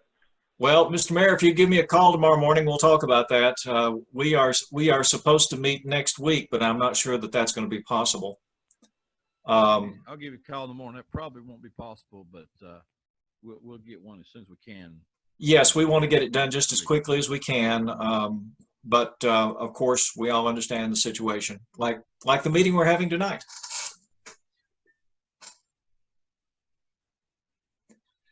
Well, if there's nothing else, thank you very much. We greatly appreciate what you've done.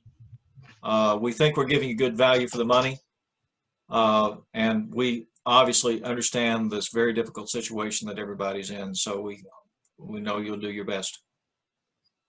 All right. Thank you, Ken. We appreciate it. Thank you for all your hard work, Ken. You're doing a great service for us. Thank you very much. We appreciate it. You've got a fantastic group of people working on this board. I never enjoyed working with a group of people more in my life. Good night. Thank you. Thanks, All Ken. right. Good night, Ken. See you. And we'll wrap it up with the General Debt Service Fund. We'll go to the budget summary.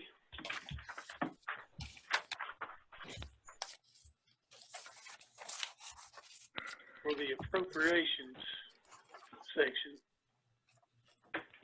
see there's quite a difference in this year and 1920 budget. That's because some loans were early retired here in 1920. And all of that we have left are bonds that were issued for the jail. And the balance as of today is $16,560,000. And I did hear from the Raymond James representative last week. He said things are looking up.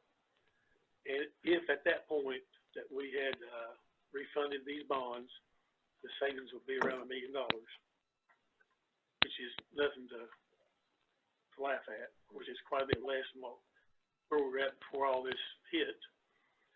But the opportunities seems to be coming back for the county to refund these bonds and save some interest payments on them. And for the fund for 2021, if you're looking at that change in fund balance, you'll see that the revenues are $298,569 more than the appropriations, which will increase the fund balance, which the fund balance is a pretty good fund balance,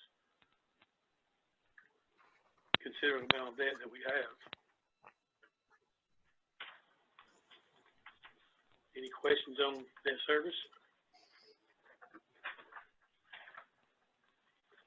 Was there anything else that we can pay off early? No. Jail's about all we got left, really, isn't it? Bonds is it. Brad, can we move those pennies that will roll into fund balance? Can we roll those into the general fund? Yes. It'll be about 3.5 cents.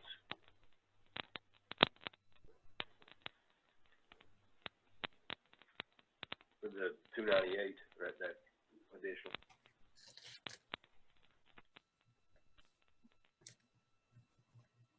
Any other questions? Thanks for Brad on debt service. All right, promising account. All right, that gets us, I guess, to the end of what we have. I don't have further discussion. Anything else you guys would like to discuss, or Brad or Michael, if you guys got anything, fire away.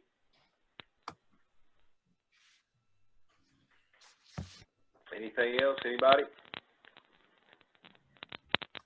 What are we looking at? Are we looking at having to, sorry, go ahead. That's all right. You got the floor there. I was going to mention probably Monday night, but you may be on that track, I'm not sure. No, I wasn't going that way. I was just gonna, at the overall budgets as they've all been presented, how are we looking overall for this year? Are we looking at a deficit? Are we looking at a flat? Are we looking? Of course, the general fund has a deficit right now, 446, 954. And like was discussed earlier, highway department, general debt service fund, general purpose school fund are all balanced. Solid waste is still out of balance by 327,000, which contributes to that deficit in the general fund.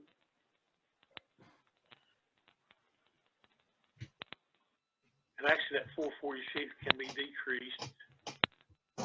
Just got confirmation today that there was a 0 increase in the medical insurance premiums. So for the general fund, that makes a difference of $53,938. Now, is that, Okay. Mr. Burke? Yeah. Is that figuring in the $800,000 on the TCRS? It is. And next year, if we do that, will it increase back up to 10 or 12 or whatever potentially? I mean, of course, it could potentially, but I don't foresee it increasing any more than 2%. I talked to the representative from TCRS yesterday and emailed some today, and the county has assets in that plan, either 2.5 or 3.5, I can't remember. It says it's in better shape than most are. And it's where it's been overfunded for the last few years anyway. I talked to Brad. You talked to Justin Ball. Yeah. That's who I talked to today, and he said a lot of counties are going this route just because they've been paying that high rate for several years, and now they've tapped into this to try to help offset some of the costs that a lot of counties are experiencing. He said it was a good thing to do, and you just keep checking it each year to see how it's fluctuating. But it doesn't affect the employee at all, he said. So, and I know we'd ask this, but you feel like the 3.9 or right there at 4%, would we be safe with that, not try to adjust to say 6 or 7? Do you think would be pretty good? I mean, in order to adjust it, we have to come up with some cuts somewhere. And I did a little bit of work today on the payroll and the non-payroll for the general fund. And just to be straight up with you, there's not a whole lot to cut in the non-payroll. Any substantial cuts would have to come from the employee side. Well, it seems like we're staying kind of just a few offices that have employee, I won't say issues, but I guess for requests for a couple, 2 or 3 employees. But you've taken out like any raise increases and the bonus lines, all that. Except for planning, it hadn't been touched. Okay, so is that one we're going to have to send back to them to say, hey, you need to make these cuts, or because it seems like that's what we dealt with last year. They have to have call meetings or this and that for them to their board to go over that stuff and then come back with a new budget for us. That's the deal with that.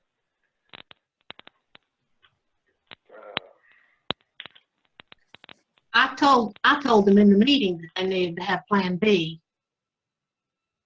I don't know whether he did or not. I'm not sure. Yeah, and I know we discussed that first night when Chris was here, and he said that I guess the last meeting y'all had was, I don't know, February maybe, when y'all worked on the budget, I think. And that was presented then, and that was before all of this, the COVID issue. So I think it should be readdressed either way. Whether it's, I don't know if you might meet again this month, but we're going to have to make some changes in that because you know, I think there's quite a few discrepancies that, you know, if we passed it as is right now, we'd be in the same situation that we were in last year, fighting with them for an entire year. So, and I guess take a better look at it, you know, all these, not just planning specifically, but, if you do see some, things that really stick out, or you think we can make those changes. I know we got just, you know, a few more chances to, you know, come up with something anyway, or I mean, as far as a few more chances to meet and put our ideas out there, but we're getting, you know, close to time anyway on making this decision. I think next Thursday is when we chose to vote. So, Ross, yes. this is Mark. One thing that's I've went over looking at this morning is the Butler Fire Department is, you know, not funding $20,000, just cutting them back to what we gave them last year. So it's, I know that's just $15,000. And then another one is the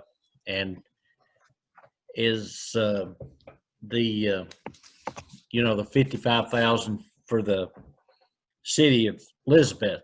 You know, I know that some of the people in Elizabeth think that they don't get anything for their money, you know, and I think that statement's been made, and I thought it would be a fair thing, you know, if they didn't get anything, you know, to do this. But after checking, they do get services from our jail. We fund all their prisoners, register deeds. They get a bit. We give them a big cut on the animal shelter because they're only funding. I know they're paying taxes too. That's right. That's exactly right. Yes, that's what I'm saying. They're not really getting a cut. Do what now? They're not really getting anything extra because we're paying taxes the same as the county residents. That is true. Yes. Right, but yes. the city's not paying the county for those services. Right. The city is not paying the county for those services. But the citizens are. I mean, I live in the city. Well, I live inside the city myself, and I don't see funding the fire department. I mean, I live across the street from one of the fire stations, and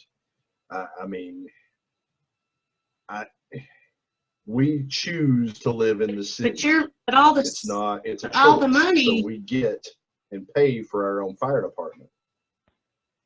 We're paying extra for it with the city taxes, but our county taxes are paying for everybody else's fire department, but none for ours. Right, but that's, I mean, the city chose to do that rather than just be all in the county and everything come to the county. And basically it would be, our taxes would be the same if Elizabethton wasn't here because we would be paying for the services anyway. So we're double dipping though. The city's paying for county taxes for the county fire department, and they're also paying with some of their city taxes. I would be interested to know just exactly what the city's portion is in the county jail, how much we fund of that. I understand Kelly's point about the fire department, but I'd be interested to see if you sit down and count the amount of prisoners in the county jail, how much that would cost the city if they had to build a jail for themselves.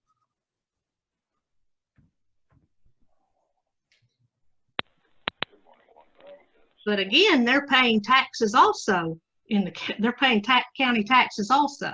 But we're also what's the jail, a $9 million budget, and I'd say more than half that is going to cover city prisoners. I would be interested to see that because I would be surprised if it was half. It would be interesting to see what the ratio of city prisoners to county prisoners. Of course, I know everybody's a county prisoner technically, but inside the city limits versus outside the city limits, just for Just for. I mean, that may be, accessible through the, Chief Parrish would have that number. I don't know if he's got it on hand or if he's even still here, but that might be some information that they could. Yeah, I'd like to see that too. This is Chief Deputy Parrish. I can give you a general number because we've studied this issue several times over the past 2 or 3 decades. The city police department arrests roughly 40% of the individuals that we have in the current jail, but they're charging on state charges, not necessarily violations of city ordinances and that kind of thing. So everything, even though they have 40% of the inmates in our facility, it's all on state charges, just like we have, the county charges on state charges as well. So it kind of washes out, even though they do arrest roughly 40% of the folks that we book in.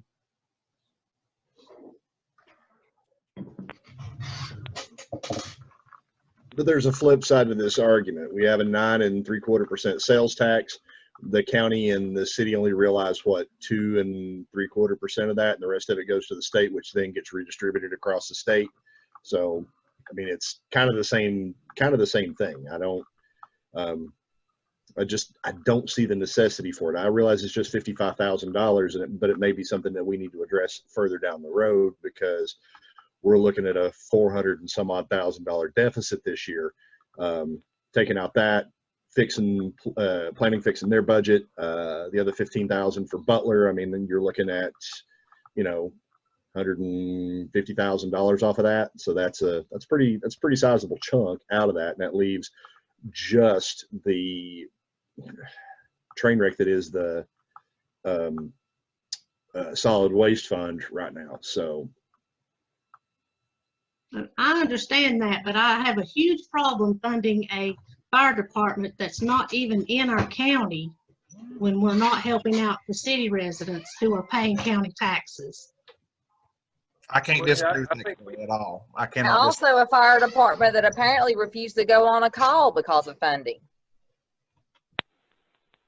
Yeah, that Butler, we can't give them $15,000 more. We're good enough to give them 5, really, I think. But as far as the city goes, I mean, we spoke the other night, I think Travis mentioned it, as far as, negotiating a little bit. They want 55. We talked about maybe the payments on that truck, being 25 or 30. And so that's possible. And I mean, all these outside agencies, we don't have to fund any of them. Really, I mean, a few we certainly do, but, and they offer a lot of redundant services, so I mean, we can kind of take those numbers. Any increases, I'd say we probably have to just take out. Even, Danny Jones or David Jones with the fire department said that, he turned in those numbers before, everything kind of went south with this virus and all that. So I think there's plenty of those lines in outside agencies we can cut down. I mean, I think, would be to help out the city a little bit anyway. I know that what stuck out to me was the industrial areas and commercial part of that they do, provide that service to. So, but that's another one. I mean, we can take the time, look at it, and kind of work that out and bring back some recommendations at the next one. We can talk about it Monday night. If you do see some cuts, and not saying cutting them all out, maybe cut it down in half or whatever. Really look at the ones that are asking for the increase to really consider those of what we should do. But that's the city of Elizabeth and county thing. That's always tough. I think that was one reason we had that little roundtable discussion earlier in the year to kind of work some of these things out. Like what are we giving the library? They want close to 100, and what does the city of Elizabeth give them? About 500, I think, don't they? So. There's two sides to that story, really, but it's tough. Well, and like I said, I know, Kelly, the 8th district is all in the city, and I know the 4th's in it, the 7th's in it. I'm not sure. Mine's kind of jacked up out on Southside Road, so I may have a house or two inside the city. I'm not real sure about that. So, I mean, there's more commissioners that have a portion of the say in the city budget. I mean, as far as what the county wants to give them, I mean, if they feel like their citizens are being shorted, I mean, I wouldn't have an issue, I don't think, from my opinion, of if they said it was a 20-year bond. If we split that out over a $500,000 fire truck, I mean, it's $25,000 a year. I mean, the county would buy them a fire truck over 20 years. I mean, I don't know if the committee would support that. It's just a thought. This is a question for Brad when it comes to the hotel motel tax. I know it goes to the Chamber of Commerce, and we don't want to cut them out completely, but we usually go over, I believe. Of course, this year may be a little bit different, but the amount of money we set aside, can that not be used to fund the net rep as well? I'm thinking those funds have to be used for tourism. Okay, just specifically for tourism. It goes to tourism, and I sit on that chamber board, and of course, you know, it's 140,000 or something like that, I think, and it goes up every year that I've seen. So, but I don't know if it's specifically designated for that. Brad, would be a good question for him. But I think, you know, you heard Mitch where they asked for the 40, but I think he kind of went back on that, was just looking to get that 20, you know, after everything that's happened here recently. Right. I mean, is NetRep technically, are they pushing more toward tourism, or are they pushing economic? I mean, which are we? Because, you know, they were really pushing a Hikerpalooza up in Rome Mountain. Yeah, and you know, I feel like, you know, we're talking about not Greenbridge, but the Gap Creek Park. That's something that I feel like that they could even invest in as well. You know, if you're looking at the tourism aspect, they got funds available that, you know, to me, that they could reach out and help in, you know, some kind of regard like that on those type of projects. Because, you know, he mentioned the AY McDonald every year and Snap-on and things, and, you know, there's other opinions on whether they helped out a whole lot on those. So, and you see a lot. I see more the headlines in the newspapers where NetRep's working. It's usually not Carter County. I see Unicoi County. Usually Washington County. So. Yeah, well, yeah, and of course that's really where their money's at, and that's where they're going to focus their time. But I'd like to see us come up on that radar a little bit more than what we do. Well, and Ross, it's Isaiah, I'll add to that. You know, one thing we talked about last year, and we've talked about it a little bit the year before last, you know, not to disparage what the Chamber of Commerce does for us or anything, but, you know, we've always talked about what NetRep's doing, and NetRep is looking at the larger region, and I have no issues with that, you know, but, you know, there's many different parts to economic development and tourism. You've got the state level, you've got the region level, and then you have to have that county or, you know, dual county level representation. You know, NetRep, I think, does a pretty good job within our region as far as economic development and even some tourism and bringing some stuff in and supporting some of this. Our issue is, and I echo what I said last year, we do not have a very good handle or a grasp on economic development or tourism at the county level. And for me, that's a big issue, because if you don't have that go-to, then you're not pushing that out. You know, and I know that we ran into this last year, and we had many conversations about who was qualified and who wasn't qualified. But, you know, you go and you look at the city, you know, they've been very successful with what they're doing. Now their new Main Street program and things of that nature. And what do we have? And I think that, you know, we continue to fund NetRep, but we really need to look at what we can do locally, whether that's supplementing the Chamber of Commerce with the new director that I just saw just got recently appointed, or if that's, you know, looking for an alternative option, not cutting them out per se, but looking for another direction to go. Otherwise, we're, you know, in the area, we're going to be left behind. But we have to have those opportunities to provide them to NetRep to get some monies off of them in order for them to function. They mentioned that last year whenever they come up, AY McDonald, Snap-on. But then they said, well, look at what we were able to do for Unicoi County or Irwin with their project they were able to do there. So, I mean, that's something that we've all got to keep in mind is, you know, so often during these budget conversations, we look at next year, next year, this year, what are we going to do to get through next year? But we never look at the longer picture of 3 years down the road, 4 years down the road, what ultimate opportunities are we going to be grabbing from this? And, that's where we need to head. Yeah, that's some good points right there, Isaiah. And I will say, and there was kind of some preliminary early talks on looking for a possible position for an economic developer, kind of that type of person for the county, and kind of a combined city person. I won't go too far into that, but there has been talks and trying to work some stuff out with the city manager. And I don't know if anybody wants to speak up on that, because there are some here that are familiar with it, but I think it's kind of been put on hold for now. But I certainly think we need to pursue that endeavor in that position to try to have somebody, like you say, at the county level. You cut net rep out completely, we lose that regionalism and them working for us in the big picture, as you say. So I'd hate to just cut their legs right out, but the 20,000 I think is pretty good. Stop it, guys. Chairman, Yes, sir. can you hear me? This is Ray. Uh-huh. I know I'm not on the committee, but I wanted to comment on the last project you were talking about. I think you know that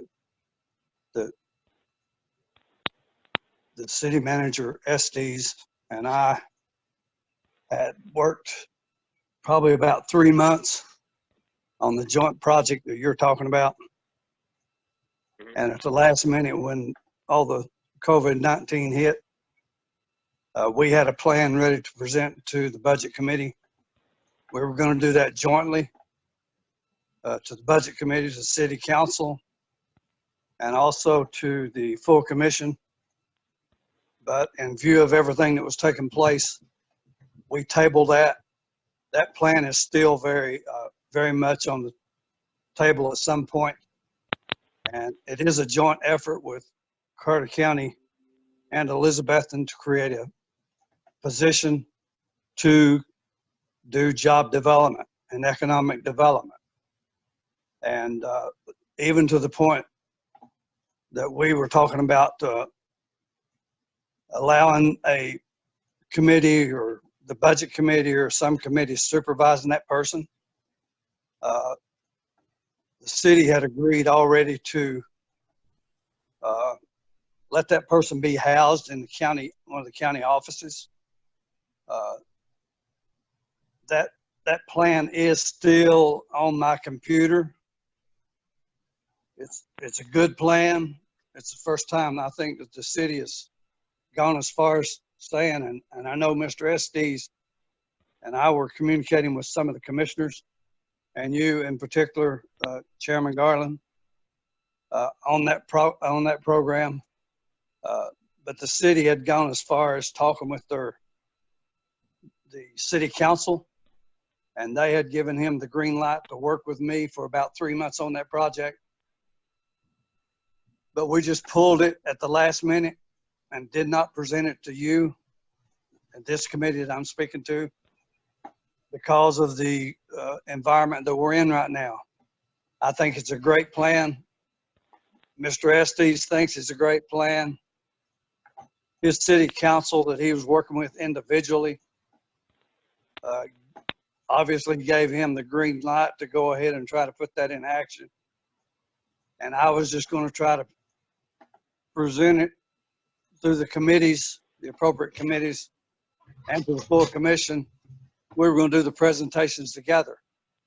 We're going to talk, the sticking point was, of course, how much does the city put in? How much does the county put in into this position?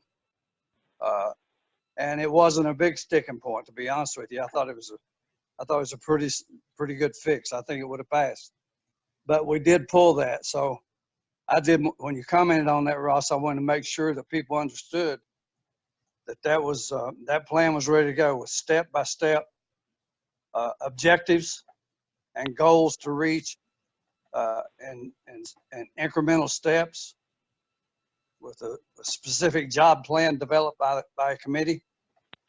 and expectations on a month-to-month basis.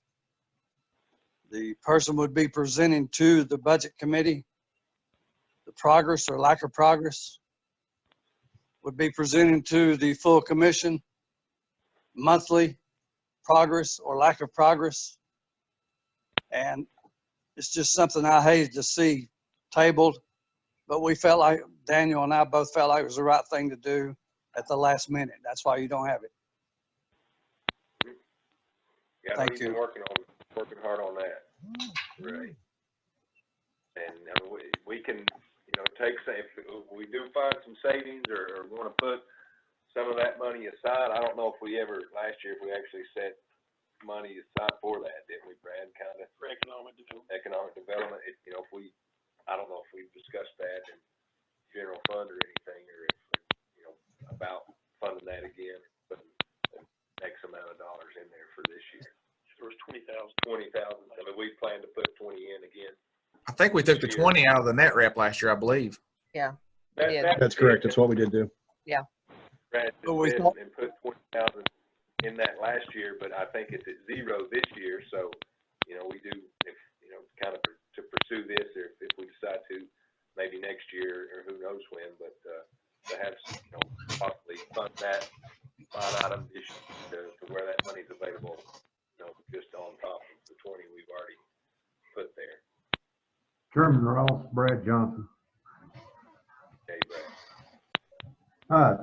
On the issue that of the economic development and tourism and all, from the inception of net rep, we as a county have invested right at $260,000. And there's not a one on the budget committee, there's not a one on the commission can show you one thin dime that's being brought into our county, because if so, show me in our revenue report. They had claimed that, like last year in the media, that they had brought in as close to a direct result of 145 million in tourism on this upper end. As the revenues went up in our county, not a penny. So now somebody is stealing, evidently. Now, there's nobody can show any whatsoever, any revenue that's coming from them, but we're paying out. The idea that Chairman Ray has and Mr. Estes and Elizabeth would be the most workable out of all of it. And I would think that would be more sensible for our investment, that you would get a better return out of it. Thank you. And to that point, Chairman, I've also kind of took it on myself. I go in August and was awarded a scholarship to go down to Nashville to attend the economic and community development classes that UT hosts. So I'll be going down there for a week in August.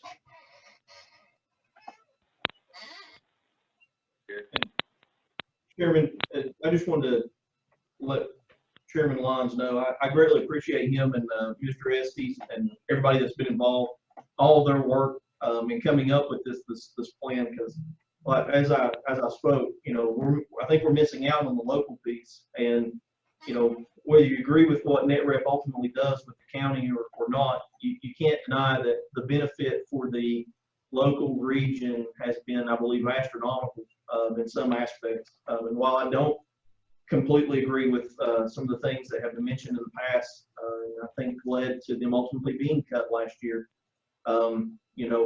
If we're not being able to feed them from our region and have that, that better input and have a better grasp on what we're doing in our county, jointly with the city or non-jointly, preferably jointly, then we are, in fact, we're losing out drastically. So I want to see that come to fruition. I greatly appreciate you all working on that. Thank you, sir.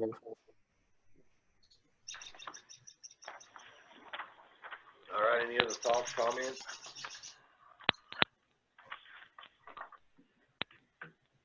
Real quick, Chair. I was just happening to look through or relook at, the budget for Parks and Rec well, I'm gonna call it Parks and Rec, our Parks and Recreation Fund. And, you know, with the numbers that they presented this year, it appears that, you know, their budget, they're asking for their budget to basically triple.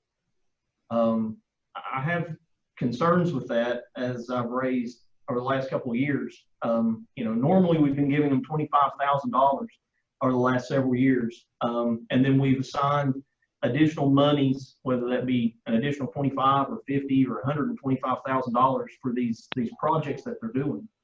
And, you know, I have no concern about the projects. I think what they're doing is absolutely phenomenal for an all volunteer group.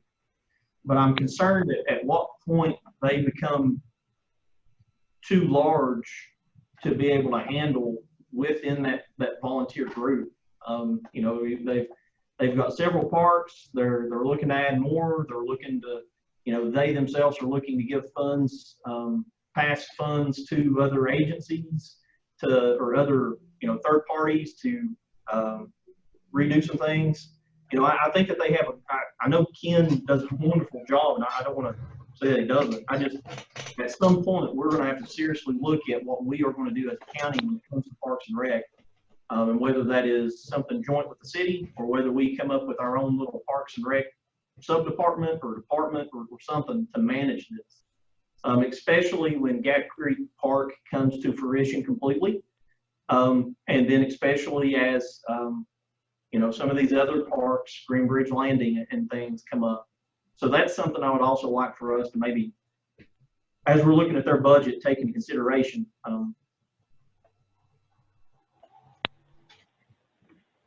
Yeah, I agree with you. They're talking, I mean, they got volunteer people that help out at these places, and that certainly can't sustain Gap Creek Park when that does come to, you know, really good place to go and in full operation. So yes, it's definitely something we got to consider, and right now is a tough time to be thinking about that, I know, but certainly needs to be addressed. You're right. Chairman, to kind of touch on what Isaiah was saying, I caught that too, that the county park and rec was basically giving about $20,000 of their requested appropriation to outside agencies. You know, $5,000 to the city for the covered bridge, $5,000 to the Herndon-Bird group, $3,000 for some other group. I mean, they were basically giving 20% of their budget away.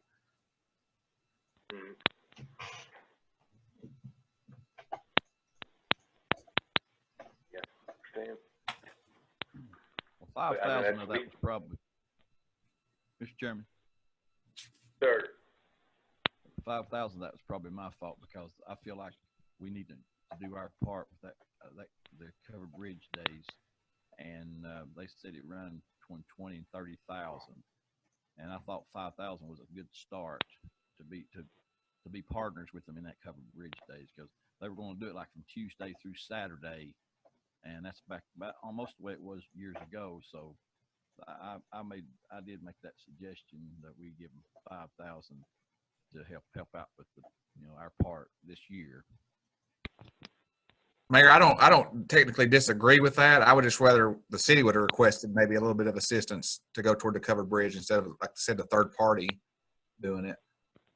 Yeah, and you know, and like you say, Mike Maines comes in here, and what are we giving him, 25, and you know, he can take some of that money and use for that, I'm sure, and then there we're giving him that, and it just turned right out of his and going on top of the appropriation to the city. So I don't know. We can certainly maybe take some out of that, or you know, take a good look at it the next few days. But it is about to the point where we got to start whittling these things down to where they really need to be, and then make some decisions on it pretty soon. Quick question, if I may, Mr. Chair, on the this is for Brad Burke, the finance director, Brad. I know that you had reworked the general fund to take out reduce the rate on the TCRS on the pensions. Have you completed that across the whole general fund so that we could have those documents? Yeah, I do. I have. Yes, that's in the documents that you have. The general fund is, it is right available. That's using the 3.89%. Is that in the last packet? Is that where those are? Yes. Okay, I was unable to pick my packet up. That's why I was asking. I was just going off of what was in the budget hearing packet for today. Brad, also, was we able to offset any of the expenditures with the reserve accounts for some of the offices? Yeah, there was around, let's see, 30,000, I believe. Okay, has that been reflected? 28,000. No, it's not reflected in the 446. So we could take off the 28 plus the 53, almost 54,000 for the insurance, which would be 82,000.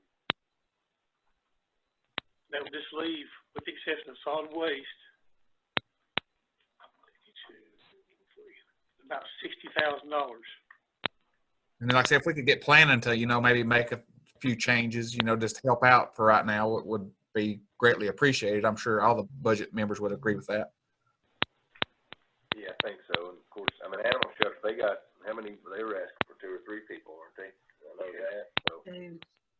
Yeah. 2. And does that include the animal control officer? Yeah. I talked to her, but does it? I think there's going to have to be some more insight into that on the legalities of that. I don't know if that's completely prepared to be done, is my opinion. Animal control officer, Patty? Yeah, I mean, training, who's going to do it? I mean, what's all does this entail? I mean, I think the county attorney needs to be involved. Yeah. Well, and if I may, I'll tell you on the training piece. On the training piece, one of the things that when the sheriff's office first took that over, the mayor had looked into, and I also think some of the sheriff's office boys as well, had looked into training for a quote unquote animal control officer, an actual training for them. And I think that, they were seeing that those were either very few and far between, or the recommendations at that time was you had somebody that was familiar with either, had worked in a vet's office, veterinary sciences, something of that nature, with to actually do your animal control piece. I kind of agree with Patty. There's a lot of things there that have to be taken into consideration. A lot of legalities that do you have the right to go onto somebody's property and take their animal because their animal is technically property in the state of Tennessee versus what's going on? And I think that's what the sheriff's office was trying to do and did do in most if not all situations. But I don't think the sheriff's office is the appropriate place for that animal control officer either. But I just thought I'd add that in about the classes. I know that was an issue that they had ran into early on from the mayor's side under Mayor Humphreys when it went to look. I don't know, Kelly, you sit on that animal board. Has that been discussed much, or you guys really got that figured out? Or No, it's not figured out, and we've not had a chance to meet last 2 months either. So there is a lot of legal, technical things that need to be worked out, and a better plan in place. Well, not a plan started and in place. But I wanted to ask Brad, the outside agencies, that's included in the total already? Because there's still some cuts that could be made there. Like Kids R Us is asking for 15,000 more. Right. The vocational rehabilitation, they're asking for 13,000 more. Of course, then we already talked about the net trip, so that's could be 20,000 cut there. And also on the Children's Advocacy Center, I know we touched on this, but we now have them included in our court cost. They're receiving funds from us now in the court cost. So, I mean, they are automatically getting, they're allotted an amount of money through the court cost. That may be something to look at there. Do you remember, Brad? Sorry, I was going to ask you if you remember how much that was, because that had actually come up during that conversation. Some goes to the Shepherd's Inn, and then some goes to the Children's Advocacy Center, I think. Isaiah, I believe it was a $45 charge. $3 was going to something, and 21 was being given to each one of those agencies, I believe was the number. $3 goes to the clerk, I think, and then the rest is 21. split Yeah. between the two agencies. I hate to cut these people because I know they're having a hard time with the way everything's going and their donations and fundraisers. But, you know, we've got to look at this. Yeah, I mean, definitely, you know, heard Washington County, they, I guess, probably won't fund any of them this year, and they cut them out last year, so, I mean, I'm not saying we're doing them a favor, but we are really helping them out. But, you know, there's some, you hear some of those stories and what the services they do offer, you feel like you do help them out, because it is, they help a lot of people, and, you know, young children, elderly, and people that need it the most, so. But yeah, I mean, take a look at that sheet, and, you know, maybe we come up with, if they want 2,000, maybe we give them 1,500 or 1,000. I think we need to consider the fire department's butler and what else is on there that dig in. Volunteer fire department's request 35. Yeah, they wanted 35 extra, and you know, David even kind of said it that, you know, that's what we put in before all this stuff, you know, where the virus had an impact. So, you know, I think funding those guys about the same would probably be okay. 911, they asked for 15,000. Yeah, 911.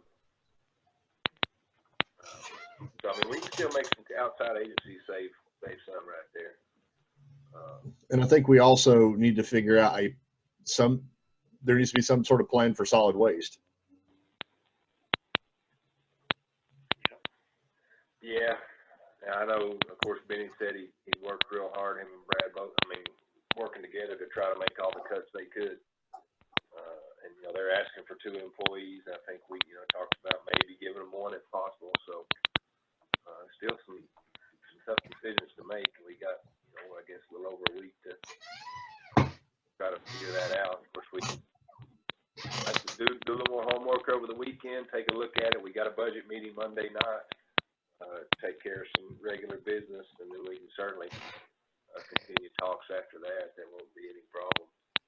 Maybe have some harder numbers, you know, where we do decide that these numbers we're going to fund that. And I guess Brad will have the most recent documents ready for us then. Or, I mean, I guess solid waste, the ones we got tonight, are as accurate as they can be, aren't they?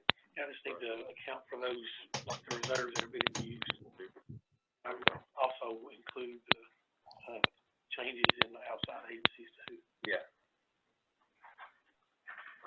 Yeah, I mean, if that can be, I guess you can have that prepared by Monday night. We could look at it. I guess come to that conclusion on Thursday. That'd be next Thursday, isn't it? The 18th, I believe. Or 14th. You got the date. That's right. So ballpark, what are we at right now, including solid waste? 360. Including solid waste. Yes. 360 is including all the appropriations for the outside agencies, but we also still have the almost 300,000 in debt service we can move over. Correct? Right. Correct. Yeah. Well, I thought that's better than I thought. So.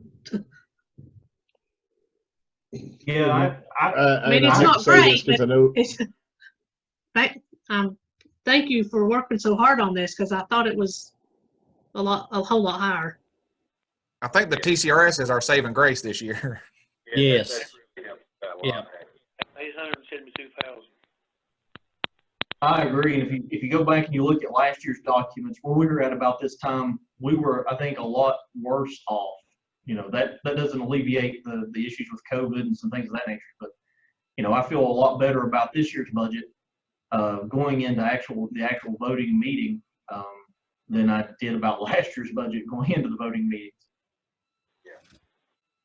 Just $900,000 up there.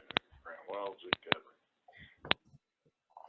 It's got some capital projects and some of this ADA stuff that they're talking about. That's about 28,000 that you're talking about. What we can use out of that. 15. That money doesn't really come in till, I guess, next year. I don't think. Yeah, you need public safety, highways. Yeah. Yeah. So let's talk about Monday night then. I know Abby is I'm working hard for us on this Zoom. We talked about maybe moving technology center at the school. I can't hear anything you're Ross, saying. you have to speak up. We can't hear you. We can't hear you. Okay, well, I was talking about Monday night and the next meeting we have, and I know what I said was Abby's been working hard for us, hosting these meetings. And, if we move Monday night possibly to the technology center, that was my question, if everybody wants to try to do that, and whoever wants to kind of attend in person, if you want to do that would be okay. That's what I'm saying. And Amanda, Kevin's secretary, said that she would come help Abby.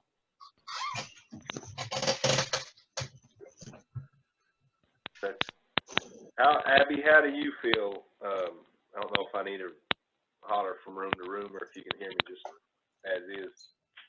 Abby? If that's how you all want to run it, we can do it that way. Gary's already said he can meet me sometime tomorrow to kind of walk me through the process, because it's going to be operating on a completely different system than I run the meeting from here. So it'll be a bit of a learning curve. Do you want Amanda to come in Monday also with you, Abby, and help? From the way Gary explained it to me, that it's multiple computers to run that. So yeah, probably having somebody else to help. Okay, I'll let her know. Chairman, can I ask a question? Yeah. Go ahead, Travis. If they have that meeting there Monday and somebody doesn't feel comfortable about coming, are they going to be excluded from any votes that takes place Monday? Yeah, I had that discussion with Josh the other day, and he felt that wasn't an issue. As far as how the school board, I think that played out for them, that there was a little more to it than just because that person wasn't in attendance. I think there might have been some hard feelings about something, and he just decided not to vote, I believe. Kind of how it Right. I just want everybody to be equally representative. Oh yeah, definitely. But I was going to say, I mean, if everybody's comfortable with kind of what we got going on now, we can keep it the same. But if you want to have more, where we're more of us sitting around the table and it's broadcast with one camera, and everybody's, on screen right there. And I think the host, Abby, if somebody presents or is talking, kind of has to switch cameras basically.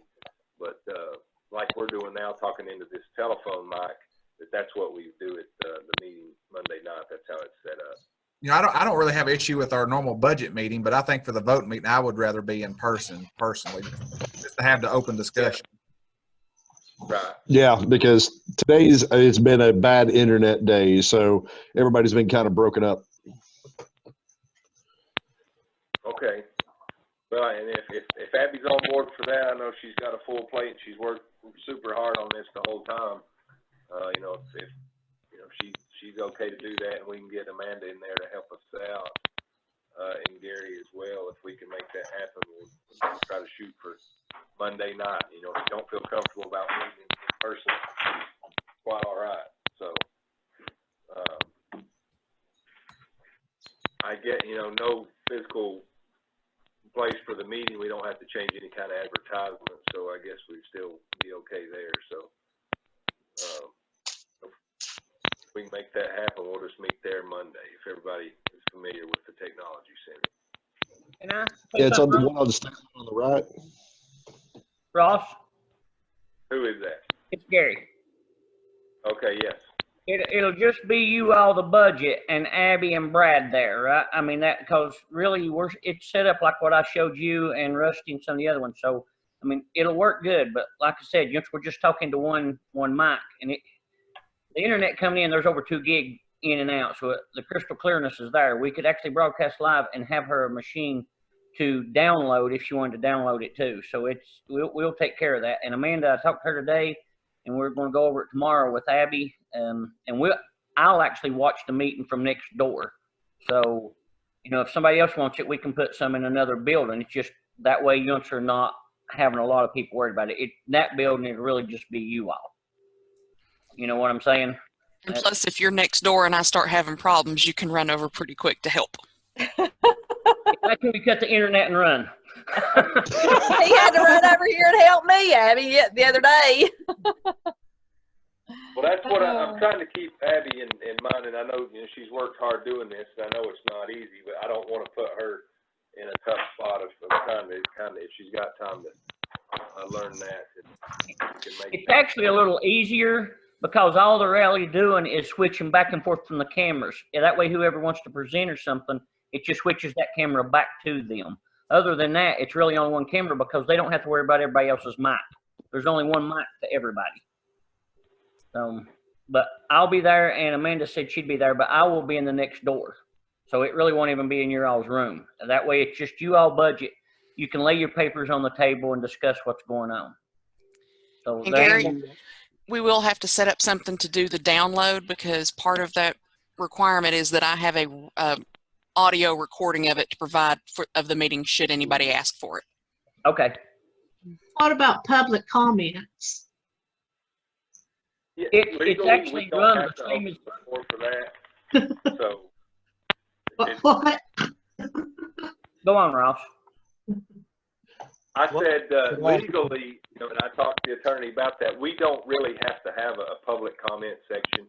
Only, if we have a public hearing, that's really the only time that it's, that the public has to have permission to speak. So, and like the last meeting we had, I just said there's no public comments part of it, and we're fine to do that. Okay. There's not going to be public comments in the full commission.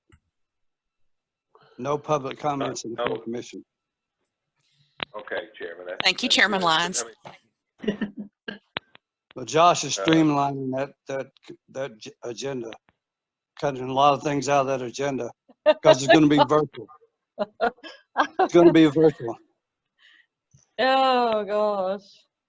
And the question on the meeting you're getting ready to have, are you going to be able to follow the 6 feet social distance?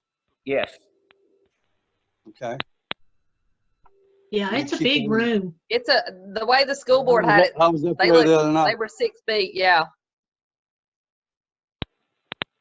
Yeah, that's want to certainly maintain that, and everybody that comes needs to practice that because they get around. Some people don't. I just feel free that's not. I feel free to. I feel like I need to chime in on stuff like that. I hope it's understandable until you get another chair, which is coming up next month or two. Yeah, and I think what may when this runs out, so those restrictions may be lifted, and we may be meeting in person and not have to worry about this anymore. So. Well, the governor signed another order this morning. I sent it out to y'all. Oh, so through June. Same way. Yeah, through the month of June. All right. So get used to the Zoom then. If we meet there Monday night, if you're in attendance, you don't have to have a laptop. That's right, isn't it, Gary? I mean, it's provided. Yeah. It's there in front of you. Okay. So we'll just plan on that then if everybody's in agreement, and certainly if you want to attend, it's still an remote virtual meeting. So personal attendance it's not required.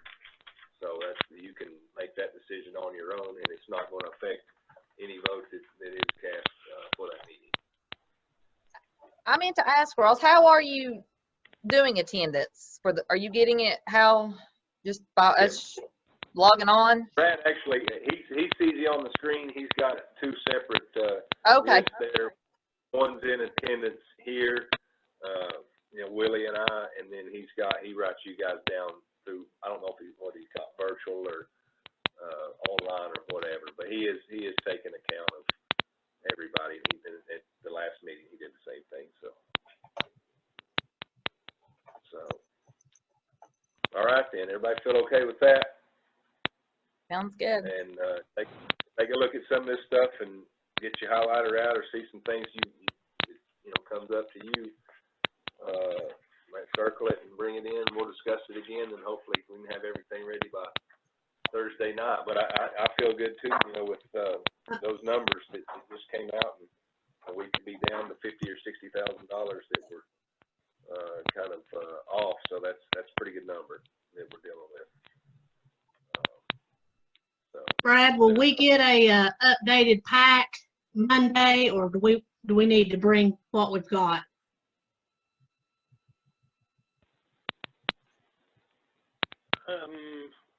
I'll try to get something out tomorrow. Okay. Well, that's short notice. I mean, I've kept all of mine, but I know we've made a lot of changes, so I don't know that I wrote all of them down. I may just break down the changes separately on the summary sheet, so there won't be a lot of some of the details changed, but the total use of fund balance will be changed. Yeah, and you just maybe highlight where it changed or something like that. But thank you. Brad, he's worked super hard for us, and Michael as well, and he stepped out, but I think we're in a lot better position than everybody expected, so that's good. I think we can work with that. Did we get a good? Oh, sorry. Things on the agenda, but regular amendments, things like that, and we'll go into discussion after we cover all that. So, Brad, did we get a more firm number on the tax revenue stuff? What came in April was for February. Won't have any grasp until May, when March just comes in. Of course, April will probably be, pretty rough, which comes in June. I really think everybody just took the money they were spending everywhere else and just took it to Lowe's. Yeah. Pretty much. Lowe's, Food City, or Ingles, I think, the grocery store. Of course, online sales are up tremendously. I mean, and there's tax revenue on that too, so we'll see how it comes in. Brad, have we got any preliminary? I know it won't be final until June on the amount that Penny's going to bring in this year. Actually, yes. I think it's going to probably go up a little bit. I would suspect. Yeah, 39 cents a penny. Be up to, for 2021, $84,590.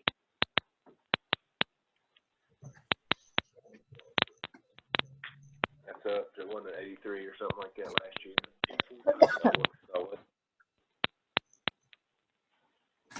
Yeah. So, any other questions or anything else?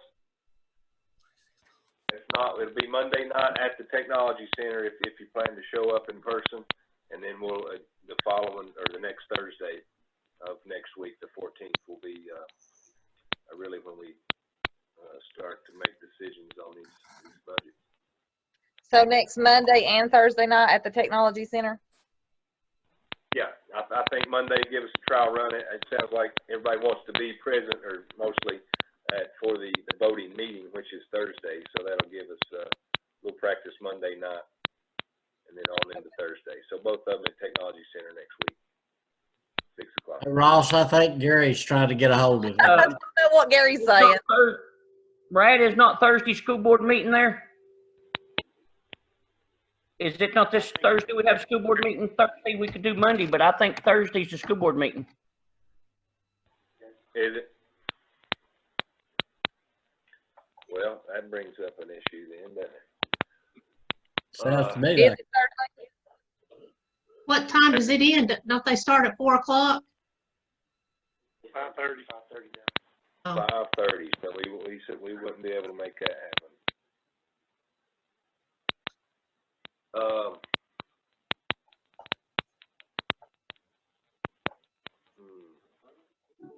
Yeah, well, I think that that was in my mind is the courtroom to have it in there. I think the problem with that is the telephone.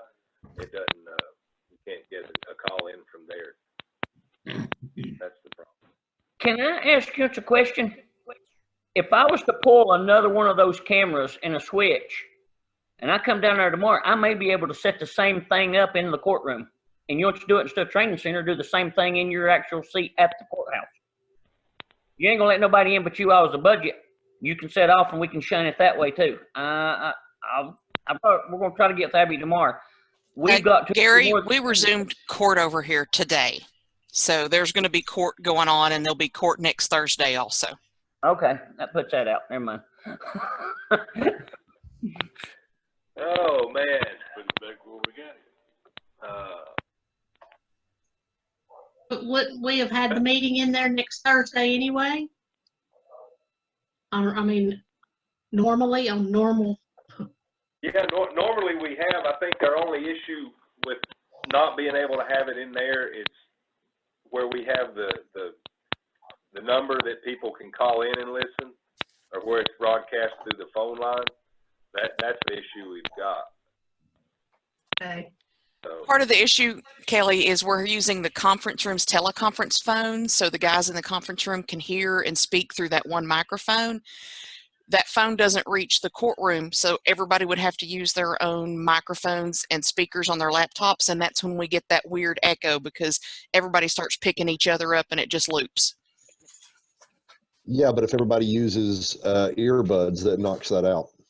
Yes, now he's right on that. If everybody had a headset and earbud, a pair of mics, you could eliminate that. I mean, if you don't want a set of headphones, I can bring you headphones. well, I'm looking over here at Willie, and he hadn't had a computer in front of him yet, so I don't be excluded.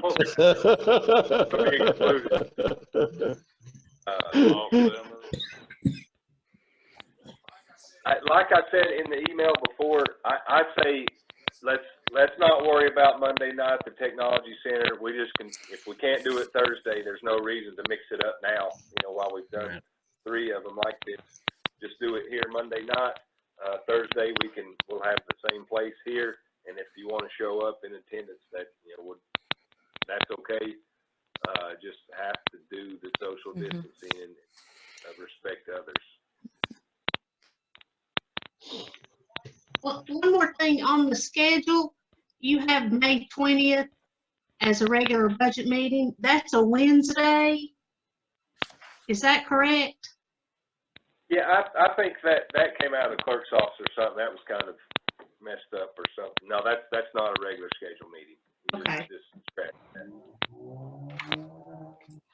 And if we're needing to do something, if everybody wanted to come to the conference room for the meeting, I can set up the laptop we use for the commission meetings with the webcam, and that way we could have the camera there showing everybody. It's not big enough, Yeah. I don't think. For 6 feet. Yeah, how are we going to just stay 6 feet apart in there? You're not going to be able to.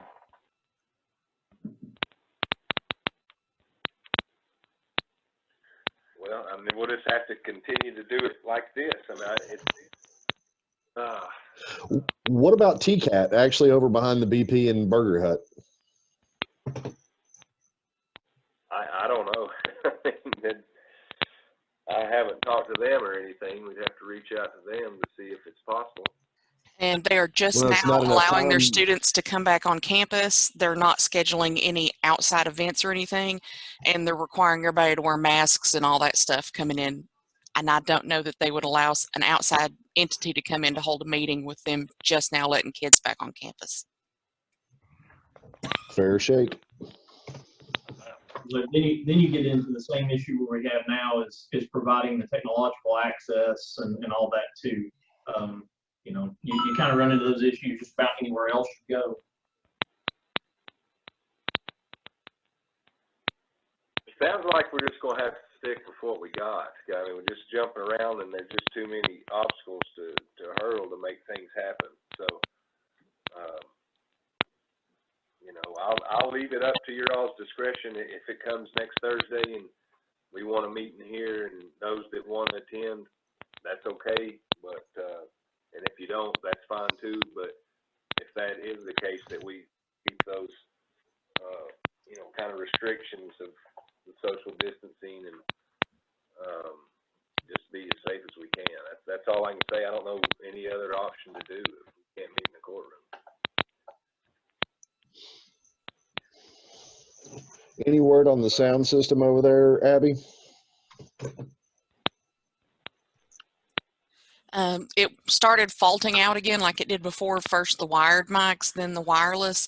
I've not called the technician to come out and look at it yet because we weren't sure when court would reopen or when meetings would resume, and didn't want to bring somebody from the outside in with us having limited visitation as far as public access to the building. So now that we're starting to slowly open things back up, I'm going to get the technician over here and see if it's maybe something wrong with the hardware or something, because it's like it's losing the programming for the LAN connection for the microphones, and that's why it went first the display screen, then the wired mics, then the wireless mics. It went through that same sequence again this time. It worked for that one commission meeting, and then the next time they came in for court, the wireless mics worked, but the wired ones didn't. And then the last time that we went in for court, the wireless mics went down.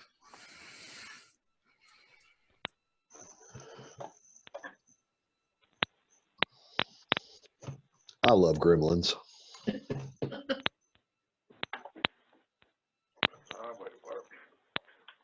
don't know. I don't know of any available spaces or anywhere, conference rooms or anything like that that we could meet and make this happen. I mean, if anybody does, let me know. Is the conference room, Ross, up at the Great Lakes building that we have, is it not big enough? On the second floor? I'm not real sure. I don't know. Again, we've got the audio issues that we'll have to deal with over there. I was under the impression that it was about the same size as the mayor's conference room, give or take, maybe a little bit smaller. What about you, Isaiah? You got any room over there at Sheriff's Department or not? That would have to go through the sheriff. You know, as far as room, you know, work-wise, we've had meetings, we've had different things going on with records management systems and things of that nature that we've been operating as, you know, close to normal as you can.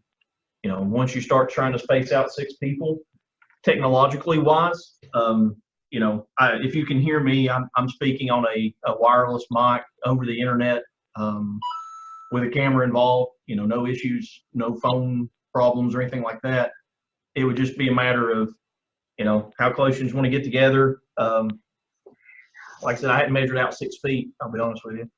And then it would just be, you'd have to speak with the sheriff and get that approval. I can't speak for them.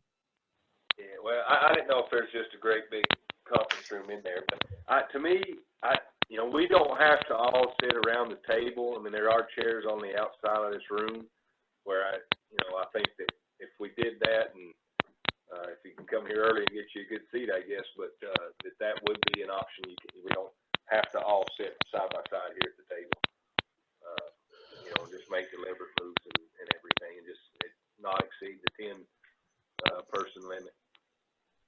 Well, and Could we I'm not gonna also put some people in the one across the hall? I believe I don't think it's as big as this room myself.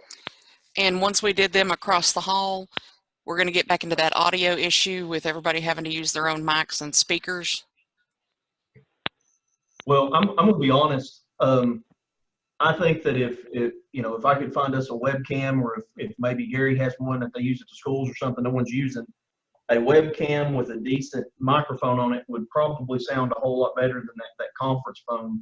you know, that conference phone has, I think, about outlived its usefulness. I know it's been around for, well, it was around when I became a commissioner, and it's been around at least since I worked for the sheriff's office, so 2010-ish.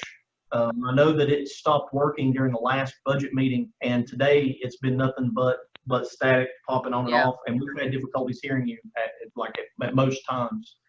So I mean, that's why we've been having to ask you to repeat and things. So I mean, if Gary may have a spare webcam or something like that they could borrow that's got a good mic on it, you know, I'll look around here too. But I think we would be better doing something of that nature, running our audio through a computer, one mic, and going that route and trying that.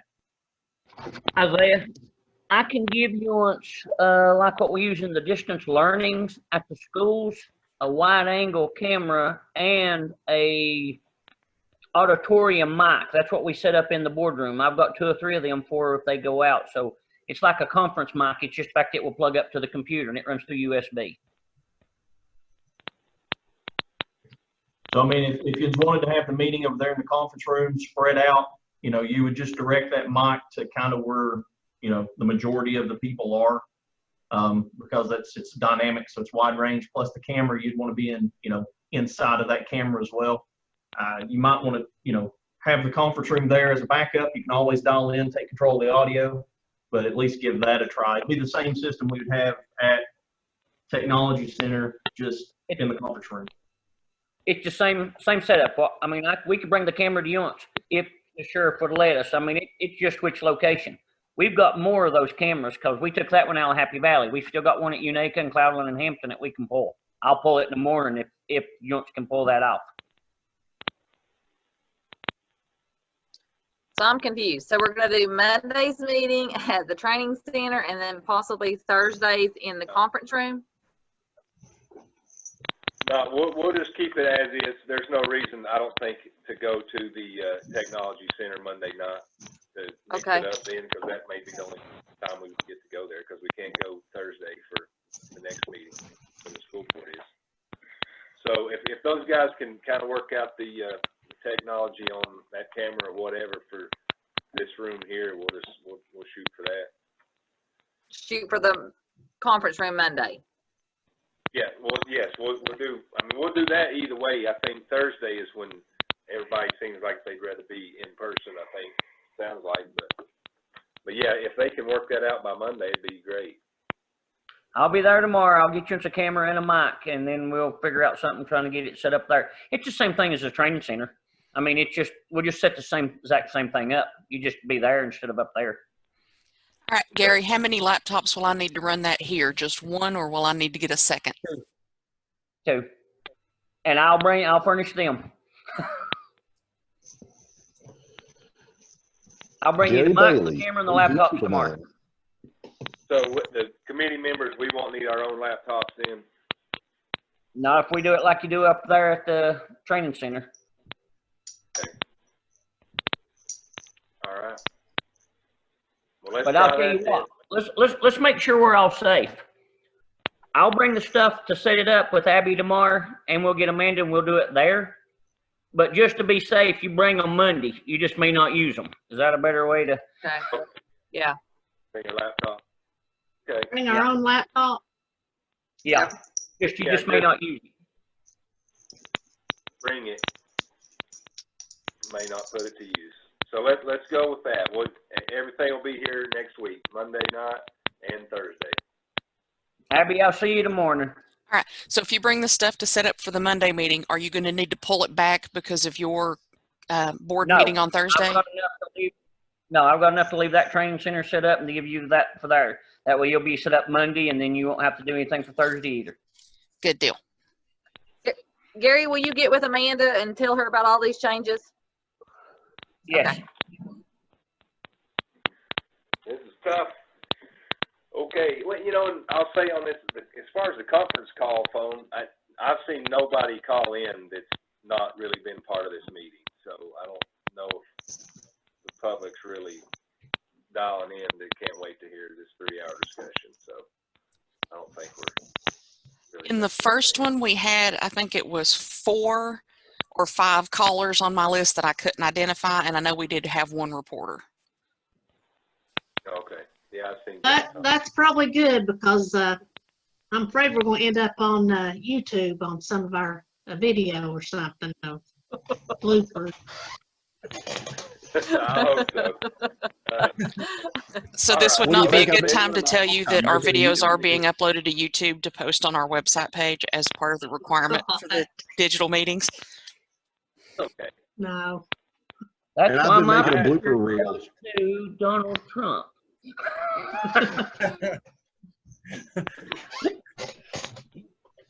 Okay, then, let's call it a night. We're going to have 3 hours again, so I appreciate everybody's time and their hard work. It goes for everybody's listening and sitting in here and all that, especially Abby for the hard work. Gary, thank you, buddy, if you're still there for helping us out and all this. All right, guys, so we'll, Brad will have packets ready for us. I guess over the weekend, we'll see you Monday night right here at the conference center. Thanks, everybody. Have a good weekend. Hey, y'all. Buckle up, drive safe. Thank you all. Have a good night.